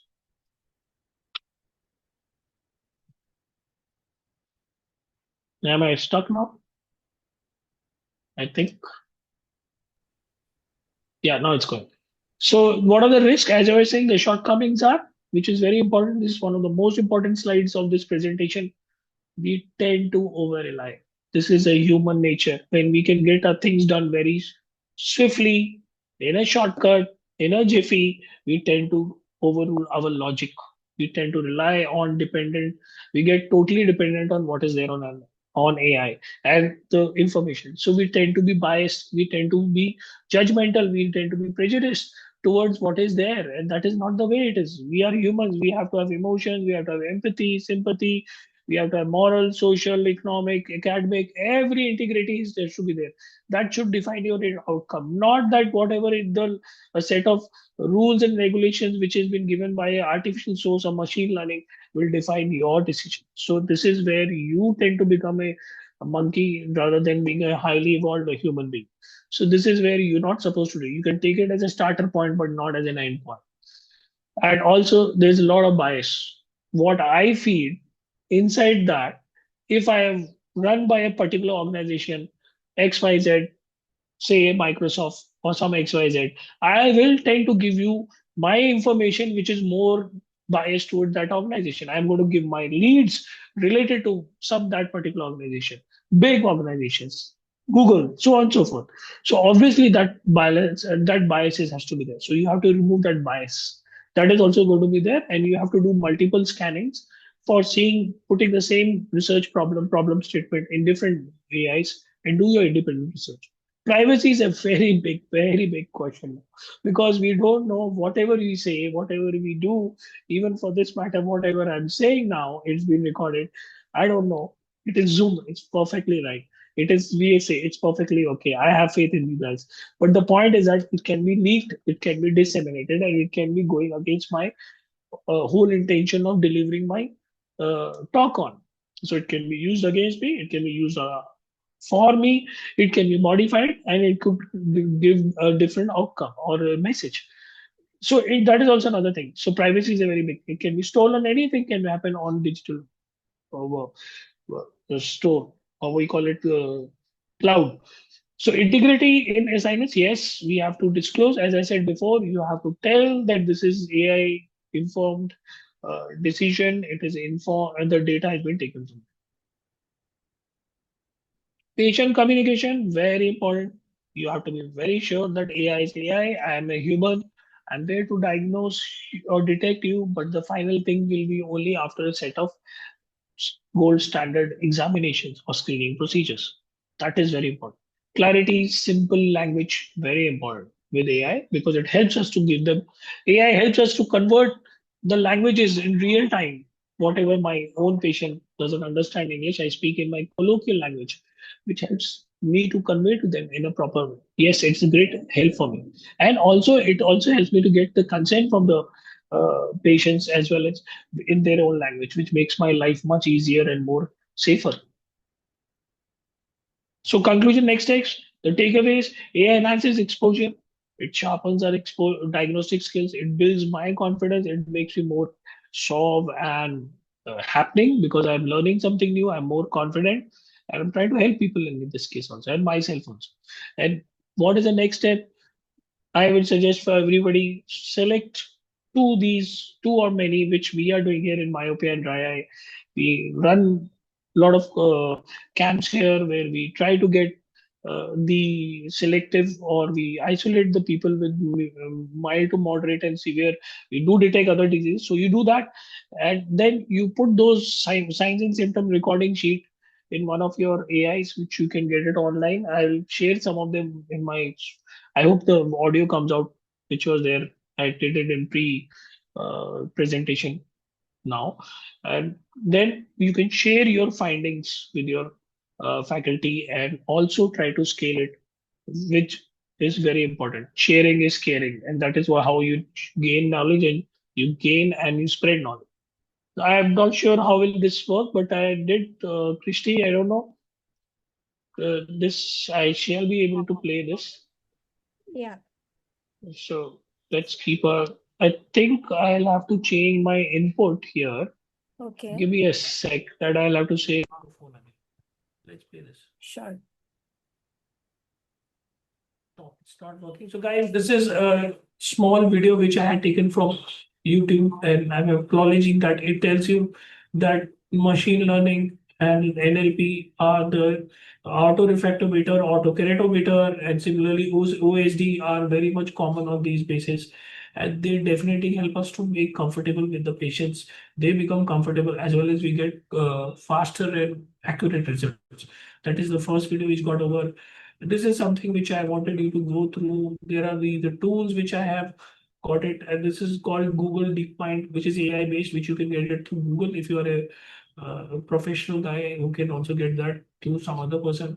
Retinal art, eye art, and iNuke is a real-time fundus. I believe Optos and others are paid, but I will suggest you that you please try to access these instrumentations and try to understand how they are useful. But these are all certified and paid. I think some of them may be free, but I'm just trying to help you out by telling you that this is what we use daily in our eye hospitals, specialty hospitals.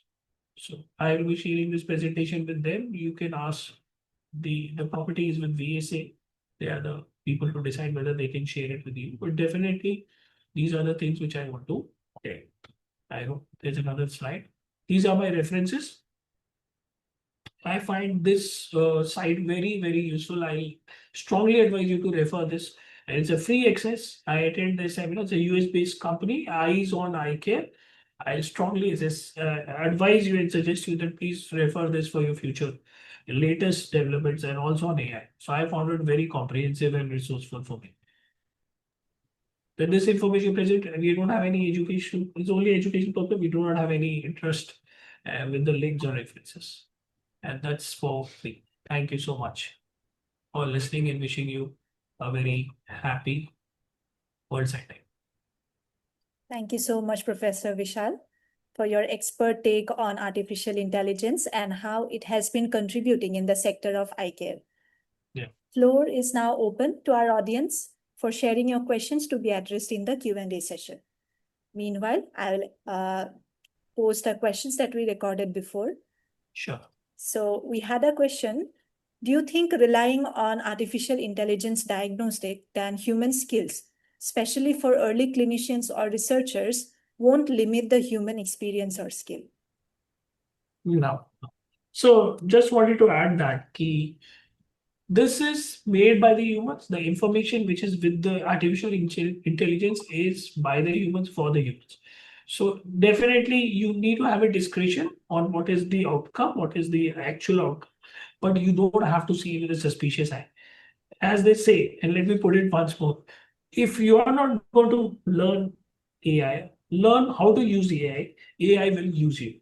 It's only a matter of time. And or it will be replaced by someone who you will be not because you're trying to be suspicious. So it's better you learn AI and take it in your discretion. And it will definitely not make your human skills, clinical skills, decision making, and your ethics compromised. In fact, in my practice, I use, but more as an academician, I feel AI tells me a lot more things which I am supposed, as a human, tend to forget. Believe me, Einstein said that we use only 10 to 15% of our brain. I think we are using 120% of our brain, and that's why we forget too many things. So this is like a teacher to us, but then application is dependent on you and keeping the other subjects on which it will be applicable. Here, my students, faculty, PG students, and PhD scholars. So it is case-based. Don't take it negative. Excellent response to that. Yeah, completely agree with that. So our next question here is, how is AI transforming clinical decision-making and personalized treatment planning across different areas of healthcare? I think I put that in my presentation also. Yeah. Let's make it simple. It helps us to make our things very simpler. It narrow down the modalities, the treatment modalities, the screening modalities, and the scope of the time factor as well as the cost factor in it. So if you put a word, if you put a question saying that I want to go for mild to moderate dry eye treatment, what is the best thing which I can start with me at my home right now? It will tell you that. It will tell you hot fermentation, it will tell you steaming, it will tell you lid massages, and that is what helps you.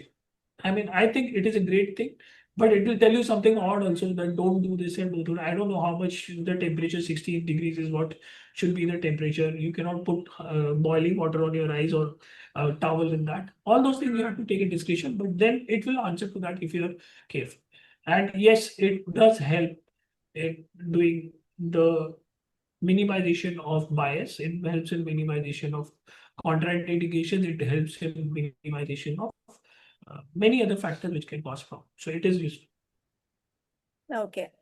So our next question is, how can collaboration between clinicians, data scientists, and policymakers accelerate the translation of AI innovations into real-world clinical practice?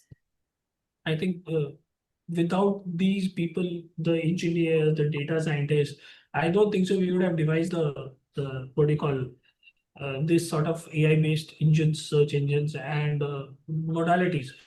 In fact, as far as I know, my PhD study was on OCT, and I was very happy to know that the person who devised the initial OCT was a physicist, and he was an optometrist as well.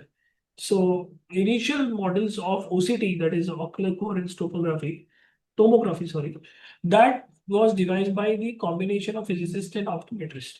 And without them, it is no future, and the future lies in integrated research. So yes, they are the people who are much more interested than us. Believe me, these people approach us for devising new instrumentation because they have that human values. They want to do something for human mankind. I feel that is a big drive for anybody, whether he's an engineer, whether he's a scientist, or whether he's just a businessman. He wants to contribute for what he is to make him a better person. Like Brian Johnson, I guess. He's a big industrialist, a big billionaire from UK, and he's doing all this for health. Brian Johnson, for example. Okay. So our final question is, what ethical and regulatory challenges must be addressed to ensure safe and equitable integration of AI tools in improving patient care and outcome? Ethics, I have taken optometry like everybody does. So that is your primary ethics, whether you're dealing with the help of AI or without help. And also, as I said in my few last but one slide, you have to declare, you have to make sure that this is a machine learning outcome. There is a possibility of margin of error of 5% or more. That is one ethical concern. Secondly, don't you come to final diagnosis. No matter how talkative you can be like me, but don't cross the line. That is what is important. What you're talking with, what you're supposed to say, it will be taken very seriously by that person. You have to have those medical and optometry ethics, that you have to use certain words mildly, conclusively, non-conclusively rather, I'll put, till you get the right person to finalize the diagnosis. It is your moral social responsibility to tell that these are just preliminary screening modalities. That's why I said AI is used for screening modalities, not as a final diagnosis. So yes, that is what is it. And do not scare people using this. That's another big thing which we do. Okay. Thank you so much for addressing all of these questions on artificial intelligence and its continuing advancement. And you have shared the light on very important, crucial topics with the implementation and use of AI. So I hope our audience have greatly benefited from this talk. Thank you so much once again. Thank you. So this brings us to the conclusion of our talks for the day. And what an incredible session so far. I'm honored to be learning so much from our esteemed speakers, and the questions put forth have been equally enlightening. I'm sure our audience is loving it too. I now invite all our speakers to join me for the panel discussion, where we take up some frequently asked questions on life in research. I would like to request our attendees to have their questions ready, because after this, I will open the panel to audience, and you can turn on your microphones and ask your questions to our speakers. I would also request you to specify to which speaker you would like to pose your questions. So welcome back to our esteemed speakers. Now, our panelists, if you're ready, we'll begin with the panel discussion now. So shall we begin? Yeah. Okay. So we have some very interesting questions here for the panel. And I would like to begin first with Professor Hans.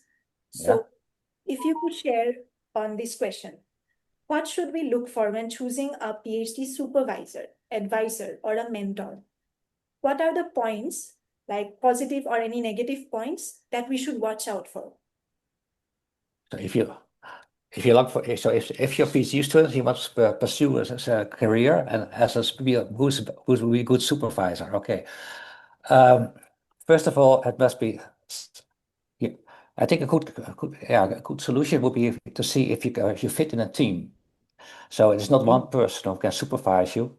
It's a team that can supervises you. So that's, I think, the most important issue. If there's a team, you can always have, you're not dependent on one person. But it's like a team effort, and that is also the supervisor should be aware of that. He's not a person who knows everything and sells. So that's what you should do. It's also you should have discussions. You should have accept ideas from your students, and many times the students have better ideas than the supervisor himself. So I think that it must be kind of click between the supervisor and also of the student himself. And then the next step also is so you go for a kind of contract, let's say, for 4 years as a PhD student. One thing you should be aware of is it's a very close contact. That sometimes things don't go. Sometimes don't go well. You have discussions. You have difference of opinions.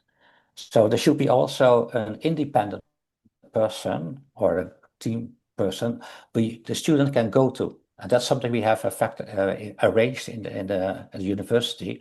So there's always a person who's not involved in the study, but who can be a kind of you can talk to. I think that's very important for a PhD student. And indeed, it's not so important anymore to have 10 papers or 5 papers or whatever. It should be, it should be fun. It should not be, and after 4 years, you shouldn't be exhausted. That's also a thing. Yes. Talking about discussion, with a team member or with the supervisor. Now, what happens is there are certain expectations, right? So how to manage the expectations of the, the researcher, like the student, the scholar, or the supervisor at that point. Around the pace of progress of the project, the research project, the results, position-related work. So how to manage these expectations? You want me to answer it? Okay. Yes. Okay. Yeah.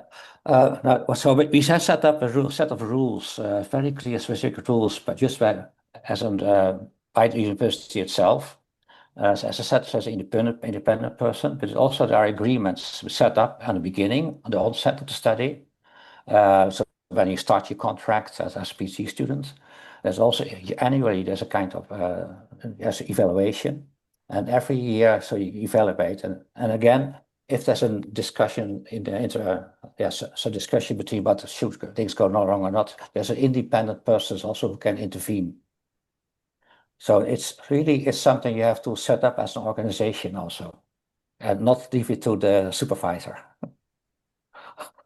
I think that's a good thing. Definitely, yes. So, okay, we have all this.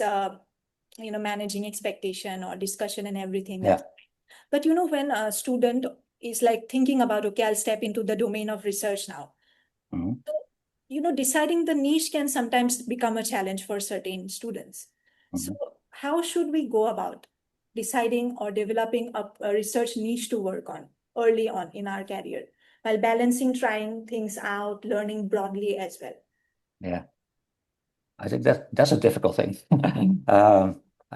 Not difficult for me to give the correct answer to that. It's it should be all. Well, I think what important is also if you let's say let me have to explain a little bit more. The department I was working on has about 250 students, staff, PhD students, master students, from about 10, 15 different nationalities. So one of the things that people who go into the community, they can learn, of course, from each other again. So we also organize every week seminars. So they have to give a seminar or listen to seminars. So you get exposed to a broad scope of research. Sometimes maybe it's in the beginning, you think, okay, genes in genetics research, I don't want to do that, but sometimes it can catch you because you need it. And then you can communicate, you can collaborate, and then sometimes something nice comes out of that. So it's kind of breeding situation where you can just things can go. Yeah. Okay. Yeah. Thank you so much for that explanation. So, Professor Veshal, do you have any second thought? Please? Yeah. So that's a very important question and a valid question, that if you find that the researcher or the student is so much eager to do some research, and there are limitations in actually getting the information, the resources, even getting the minimum information, as we call it, review of literature or literature, then the possibility of you going is to do a pilot study. What we do is we ask the researcher, keeping all that what is there in our hands, say clinics, the sample size, the type of sample which she or he wants, we tell them to do a 3-month quick study on doing that, and that will define the kind of outcome which we are looking for, a PhD outcome. Suppose the sample is not there, we are predicting that we will see these number of retinal degenerative cases, but in a particular setting where you have been taken the ethical clearance to do that, and unfortunately you do not have more than one case in 3 months, obviously keeping that mind in that time factor, you will be not able to get the minimum sample size difference decided by the formulas. So doing a sample study, doing self-analysis, and as Professor said very clearly, that a group discussion, finding out the SWOT, we call it strength, weakness, opportunities, and challenges or threats, is what you have to keep in mind. And sometimes in India, we devise new systems. We challenge the normal tradition. Say if I have to go and check for the pupil size in a particular case, I'll have to use a pupilometer. But in that case, if I don't have, I'll use a torchlight and a scale. So that is improvisation which you will get you driving, though you will have to validate your findings. You'll have to compare your manual way of measuring the pupil size as compared to pupilometer, which is more accurate and defined by the studies. But this will give a drive to that student. And there are many studies, Professor, that our own students, PhD scholars, have devised certain things and certified by microbiologists or pathologists for getting the sample size, say getting a scraping from a meibomium cell culture, so from the lower conjunctiva, for finding out that these cells are degenerating because of some particular therapy or particular pharmacological agent. So all those things can be improvised, but that is the idea. We have to push them, do a pilot study, and then you should be ready to change the objectives or even minor modification of your title, not major.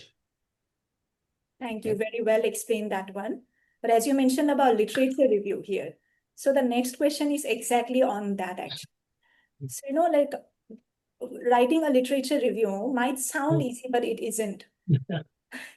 So I just want to know, like, what are the practical strategies for writing literature reviews, finding the relevant reviews, and keeping up with new publications? What are your thoughts? My thoughts? Yes. Okay, so I'll do it very fast because I take a lot of time to explain sometimes. That's my problem. I apologize for all. That's all right. So what I do is I take one objective. So all PhD has a minimum 3 to 4 objectives to make it as an effective study, differentiated from a master's study. Professor will agree to that. And that one objective will have the research scholar has to cover minimum 20 ROLs, that is review of literature. And we try to keep it in a time frame of 5 years. We don't want very long or very outdated because those technologies or the methodologies are not applicable. So for each objective, we give them time for at least 2 weeks or so, and then they find out 20 objectives for 20 review of literature for one object. and they keep on trying, reviewing, modification, publication, presentations, even book chapters. They have to refer. So the more you do, you will get the info. That is what I say. So if I am having 4 objectives, then minimum ROL will be 80. That is 20 per objective. And believe me, even in cases like AI and all, they are interdisciplinary now. There's so many, Sir has said very clearly, it's neurodegenerative diseases where neurologist is involved, pathologist is involved, ophthalmologist. So you have a lot of interdisciplinary literature. So I think doing regular and exhaustive, now you have AI, you have internet and so on and so forth. It's easy, but you have to grade them. You have to make an Excel sheet, objectives, source, outcomes, keywords. You have to highlight those keywords with the hyperlinks that this is what my objective is, and this is where I find this one paragraph relevant to my study. It is possible, interdisciplinary, you will get it. So thorough is what my point. Sir, maybe sir would like to add. Anything you'd like to add? Maybe Dr. Lynette first. Is there anything? Yes, I agree with both professors. Professor Hans spoke about trying to fit in a team, and then Professor Madan spoke about the pilot studies. I also think you first of all must have a passion for a particular topic in order to say you want to do a PhD. And also go and do a literature search on the topics you are interested in. And then go to the recommendation portion at the end of the papers. You would realize most of the researchers would talk about gaps they faced as they were taking their data, and then they'll recommend further studies they think other researchers can do. So you can do a literature search and then gather these recommendations, and then, as Professor Madan said, do a proper literature review, and then it can lead you to a topic. Then from there, you can reach out to a supervisor that is doing the same thing you are interested in. And if you fit in for that team, I'm sure they'll pick you. Yes. Yeah, maybe we can add to it. So in the Netherlands, at least, the system is slightly different. Usually, it's the research, the established research, so they apply for grants. So a lot of the research possibilities are just only possible because we get a grant from the National Science Foundation, which is like the percentage of your success is only 5 to 8%. So you spend a lot of time writing these grants. It's Not bad. but at least there is then a sort of framework already available, and then we can apply for the job. So in fact, they get a salary, PhD students in the Netherlands. It's not, it's not like a professor's salary, but it's certainly something. Yeah. So the most important thing is whatever you do, you record it in a proper format. It makes your analysis for you as a scholar and for your guide very easy. What I've seen is people do not record it. They just do it. They just store it in a what you call folder, and it doesn't read, because once they open, there's so much to read, and which is so confusing. So please record it in a proper format. That's it. Well, yes. But here again, just now, as Professor Hans mentioned about grants, that is another challenging thing. That's right. Grants proceeding forward. So what, in your opinion, can early career researchers do to improve their chances of securing grants or funding or fellowships for their research work? So maybe Professor Hans can take this. Yes. I'll also tell it. Yeah. Well, it depends, of course, on which system you're in. It's in Europe, or it's in the US or UK, or it depends on. Clinical grants can be achieved rather easily, but if you are fundamental researchers, I've been working in for so a long time, that has become very difficult, also in the Netherlands. But you need to go. First, you have to find your grant institutions, and you have to talk to the potential supervisor, and maybe you can write a grant together with him, or you can at least that might help. So it's good to know already where you're heading for. Otherwise, it's in which institution. And it's not like useless. I think no point, as I say, I write a grant to, let's say, the Wellcome Trust as a student, whereas you don't know where you want to do the research. So again, you need to know where you have to go, and of course the supervisor can help you. Yeah. And maybe he will send it in. That's Presumably to increase the chances. That's how it works. That's how it works. Yeah, it works. And so what Sarah said is correct. You have to be in flow with the what is the real thing right now. AI is in, dry eye is in, myopia control is in, binocular vision therapies are in, which ultimately what research can be converted into selling point. I mean, let's try to be realistic. Anybody will like to have you where your research is transactional or transcendental. In the sense, it will give some good outcome to the university, to the researcher, and it has a lot of citation, it has a lot of publication value. So anything which is contemporary is what you have to see on the net and see your strengths, see your opportunities and your facilities. For example, as I told these packs, if you do that, and if you give with confidence your defense or your explanation for getting grant, which is in line with the national health policies. Like in India, we have cataract, we have myopia control, we have pediatrics, we have what is that called as? Just forgot about it. So we have a lot of pediatric conditions where there are so many there. And if you're aligned with that, as I think Lynette will agree, that will give you automatic leverage, a jump for getting a funding. So you have to be in line with them. You have to keep your eyes and your contacts wide open, ultra wide. Then only you can get the right topic and good grants. Networking is very important. Dr. Lynette, would you like to add something to that? Your thoughts on grants? For my field in public health for grants, I think your outcomes must speak for you, and your working experience also speaks a lot about getting grants. So if you're a first timer, you haven't won a grant before, you don't have projects you are undertaking that can serve as an evidence or a proof for that grant you are looking for, then I don't think you'll be eligible for that. So if you know you want to go into that direction, start working towards it.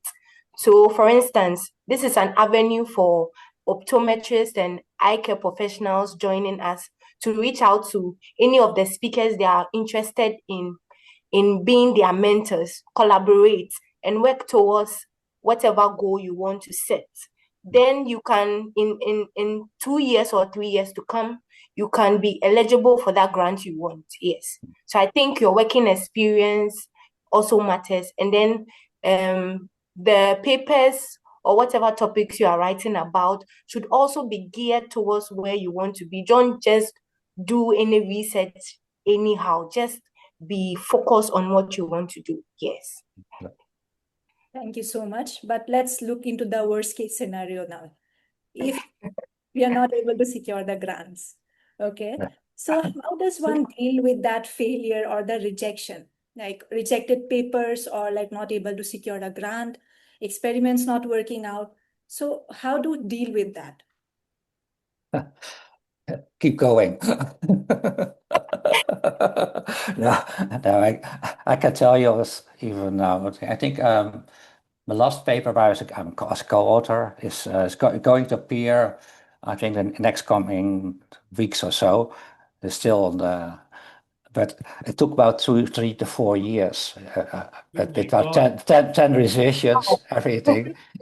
But it's maybe the Nature Science group, so it's a very nice paper. But it's also what kind of ambition do you have? Do you want to have set it in a high paper, high ranked journal, or it's just is it also depends on the? It's like it's called yes.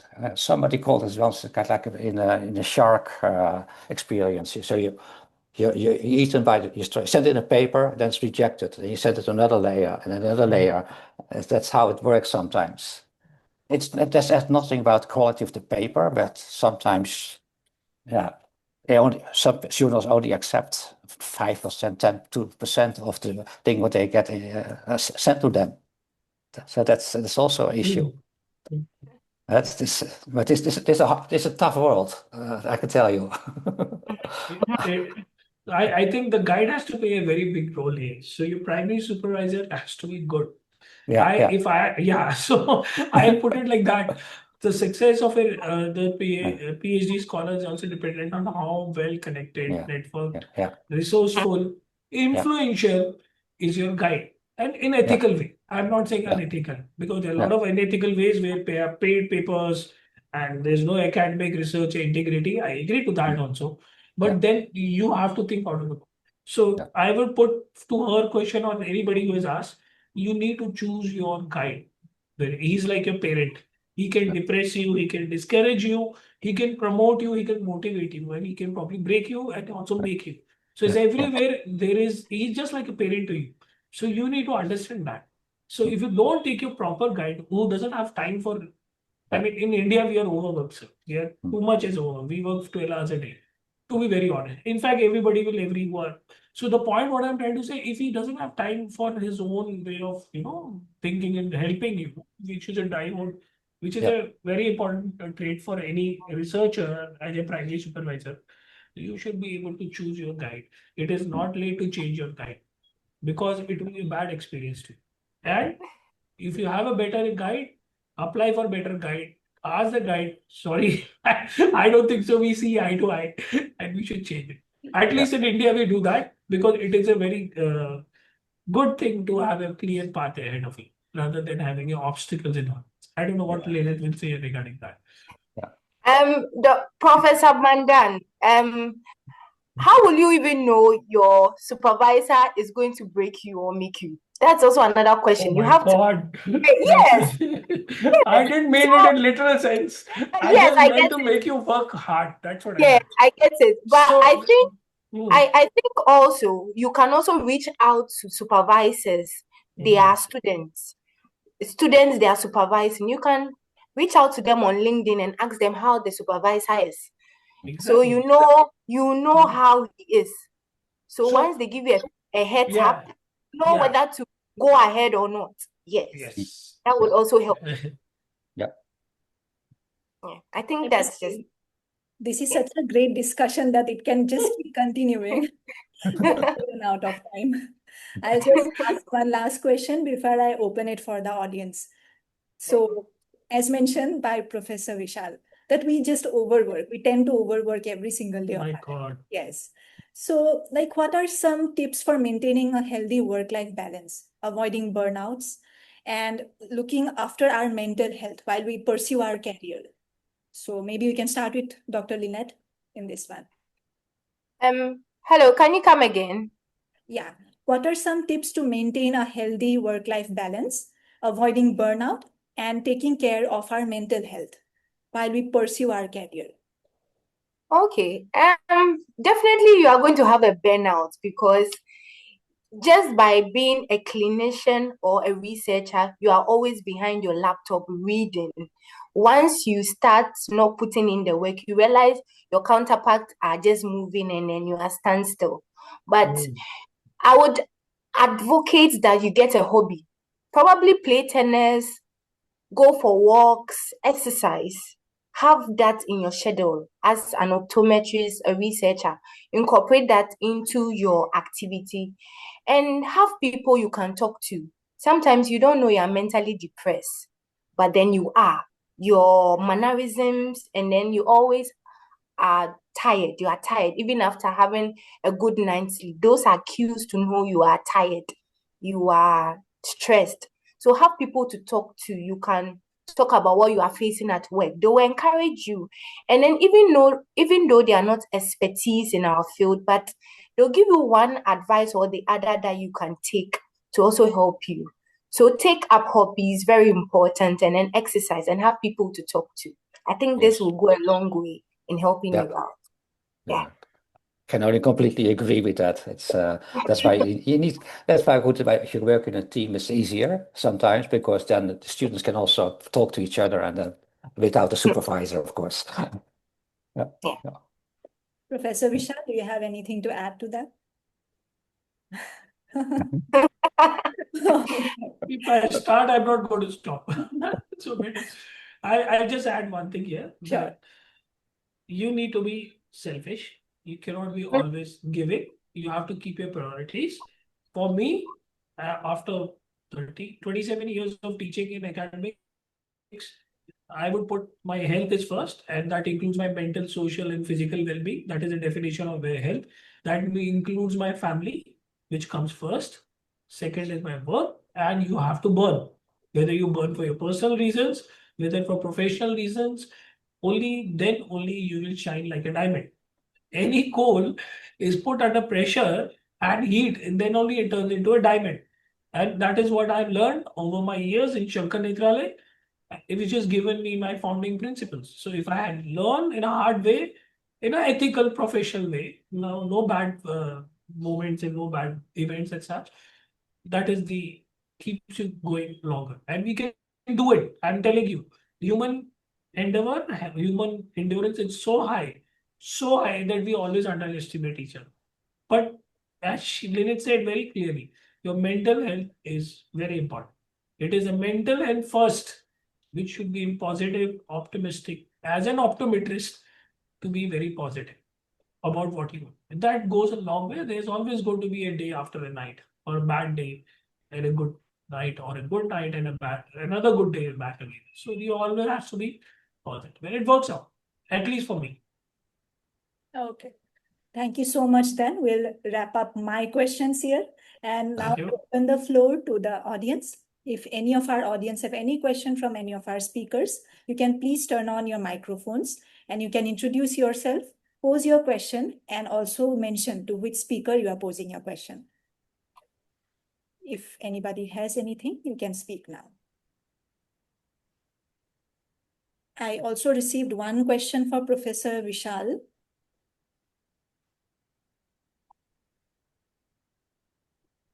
So one question. I'm here. Sure. What are the challenges in adopting AI in optometry practice in India? There are no challenges. You are in one of the best countries where, honestly, where you know that you are a king of your own self. There is hardly any rules regulation, but under the IT Act, which is being formulated about just 4-5 years back, and it is you have to maintain confidentiality of the patient. You cannot disseminate the information which is confidential. That is one thing. Secondly, another thing which says is that you have to go for human intervention. I mean, I would say that this AI is a tool of your knowledge enhancement, but it cannot be a conclusive thing. So basically, there are no hurdles. Everybody who knows to use it ethically, positively, should use it. Thank you so much. So any other audience, if you have any questions, you can ask our speakers now. If not, we are actually, since we are running out of time, we'll proceed. And we had quite a fruitful discussion, I believe. So this has been a wonderful discussion, I must say. And there is so much that we want answers for, being young students, researchers, or early career professionals who are thinking of stepping into research. These many questions, and we seek answers. But even then, we end up wondering where to look up, who to look up to, and where to turn up to. So that's why we are bringing a Research and Beyond workshop. This workshop will dive deep into the understanding of the process of research and will help inform so many students and professionals who are looking to step into and advance their career in research. Seats are limited for this, so utilize this chance and book your spot in our early bird registration. Visit the link provided in our chat box and register today. Thank you to our esteemed panelists for addressing all of these questions, and to our audience for making this segment highly interactive with the questions that were shared. This wraps up our panel discussion, and we move towards the most awaited part of this event. On the occasion of World Sight Day, we conducted the Vision Science Innovation Challenge, a contest to share innovative ideas in vision sciences. We received a number of interesting ideas from participants across 7 different countries. And now the results of the challenge have been made ready. I request Professor Veshal Madan to kindly do the honors and announce the result. So I will be presenting the slides here.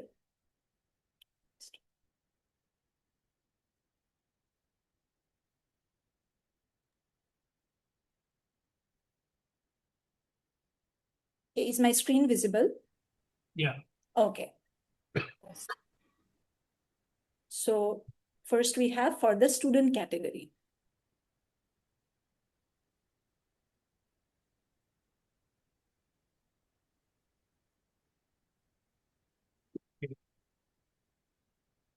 So Professor Veshal, you can just announce it, the name. Sure.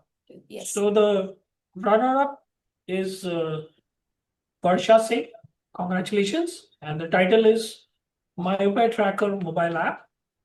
It is to manage myopia smartly and track progression with personalized insights. Congratulations. Next is the winner. Okay. Wow. So the winner, the fortunate guy, is Gopi Krishnan G.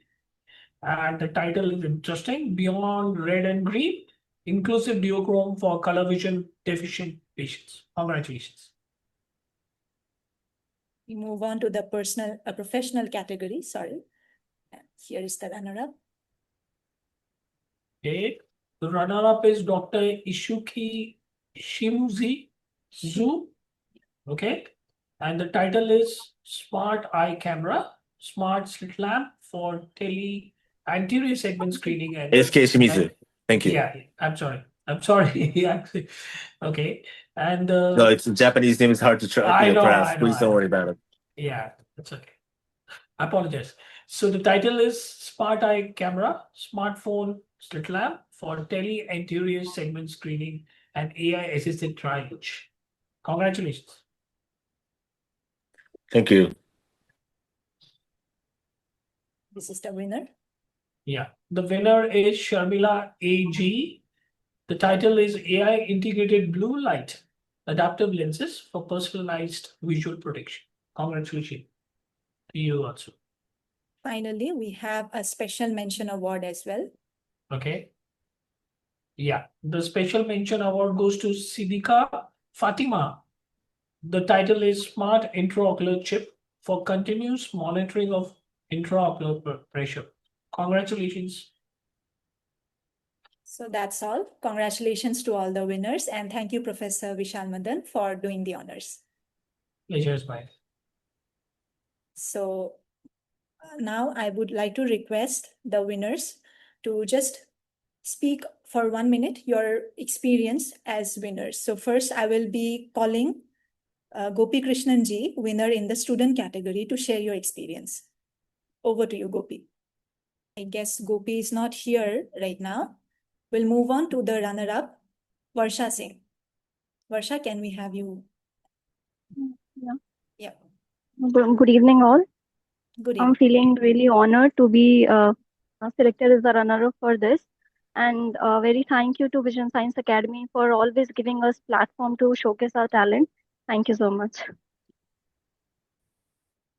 Thank you so much for sharing your experience. Now I move on to the professional category and I call the winner, AG Sharmila. If you're here, can you please share your thoughts? I think she's not here as well. We move on to the runner-up, Isuke Shimizu. Can you please share your thoughts? Hello. So thank you. Can you hear me? Yes.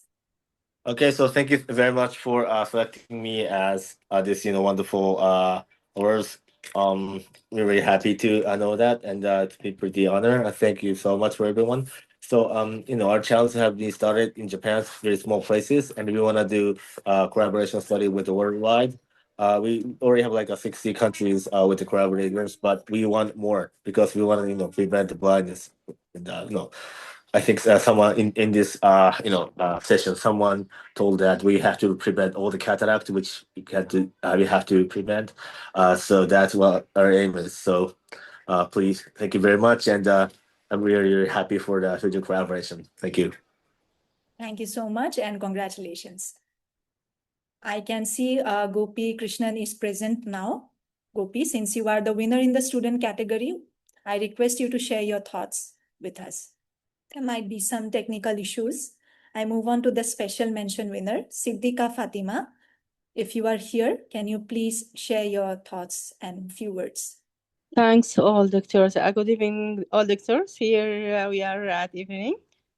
We are very, very appreciated with this one webinar.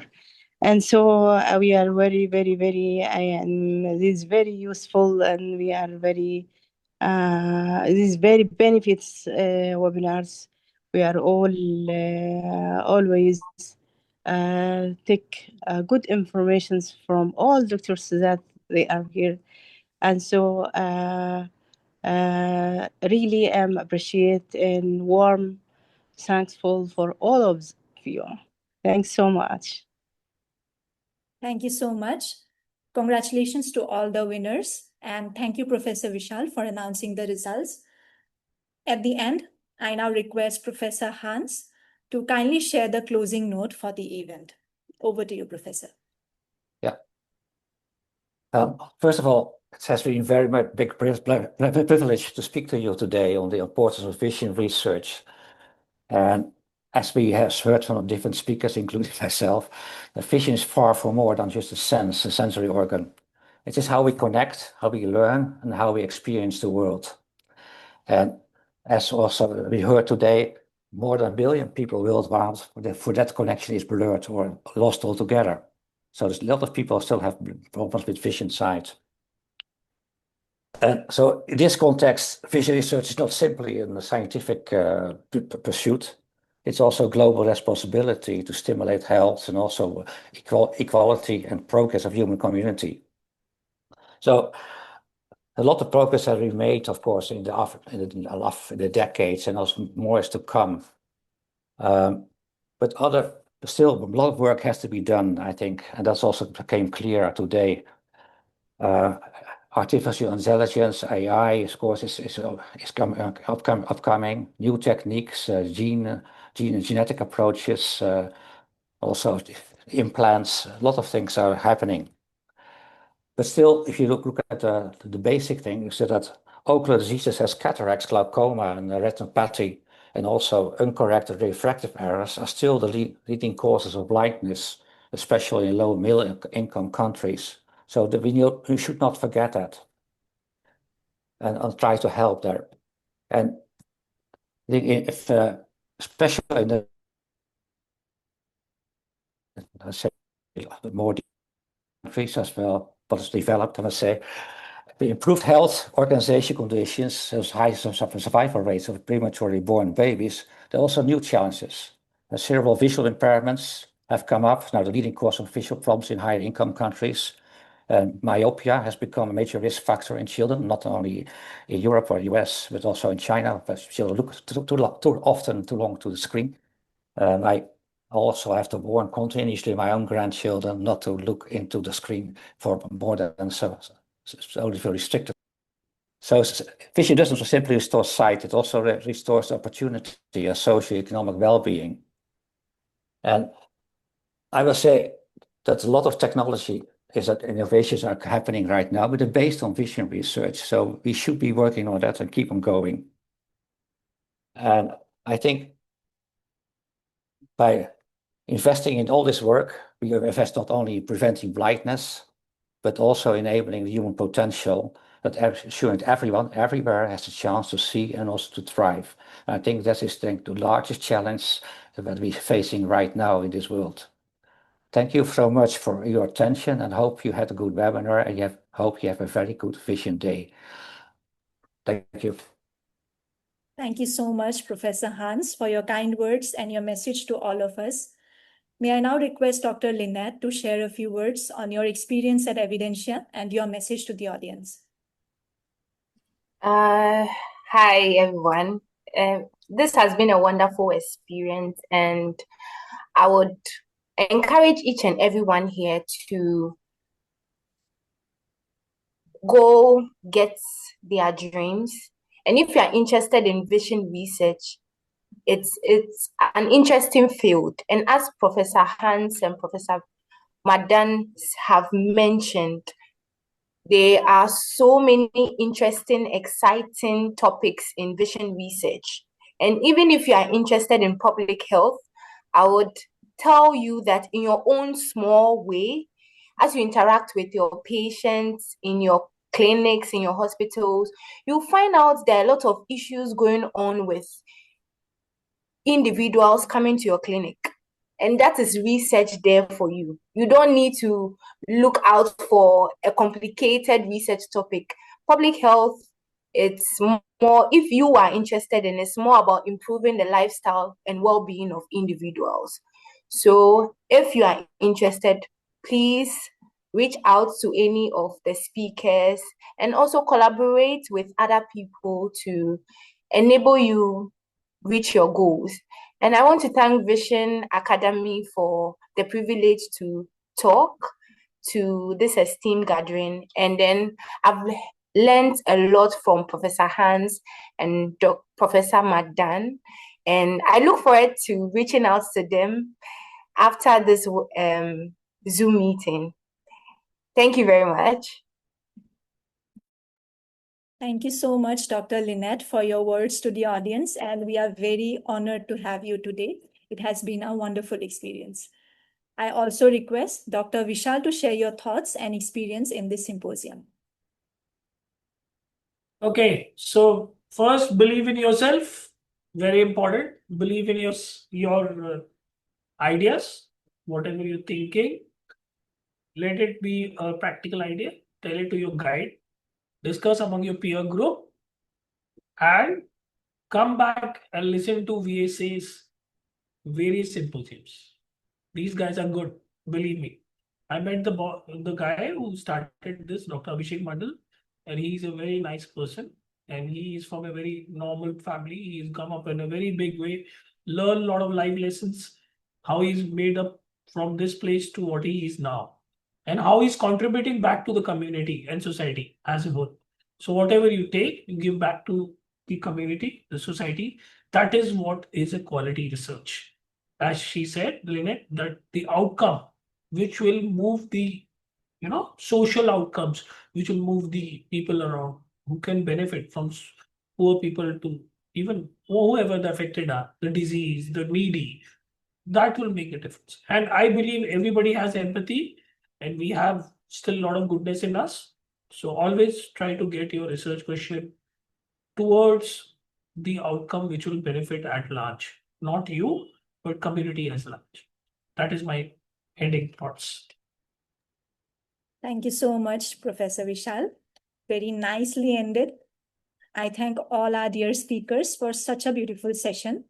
Your expert insights and your gracious presence has made this World Sight Day really successful. I would like to remind our audience here that if you wish to avail a certificate of attendance for this symposium, please write to us at info@visionscienceacademy.org. The details are present in the chat box for your reference. It is my privilege and my pleasure to extend the vote of thanks on this memorable occasion. From Vision Science Academy, I would like to express my heartfelt gratitude to all those who made this event successful.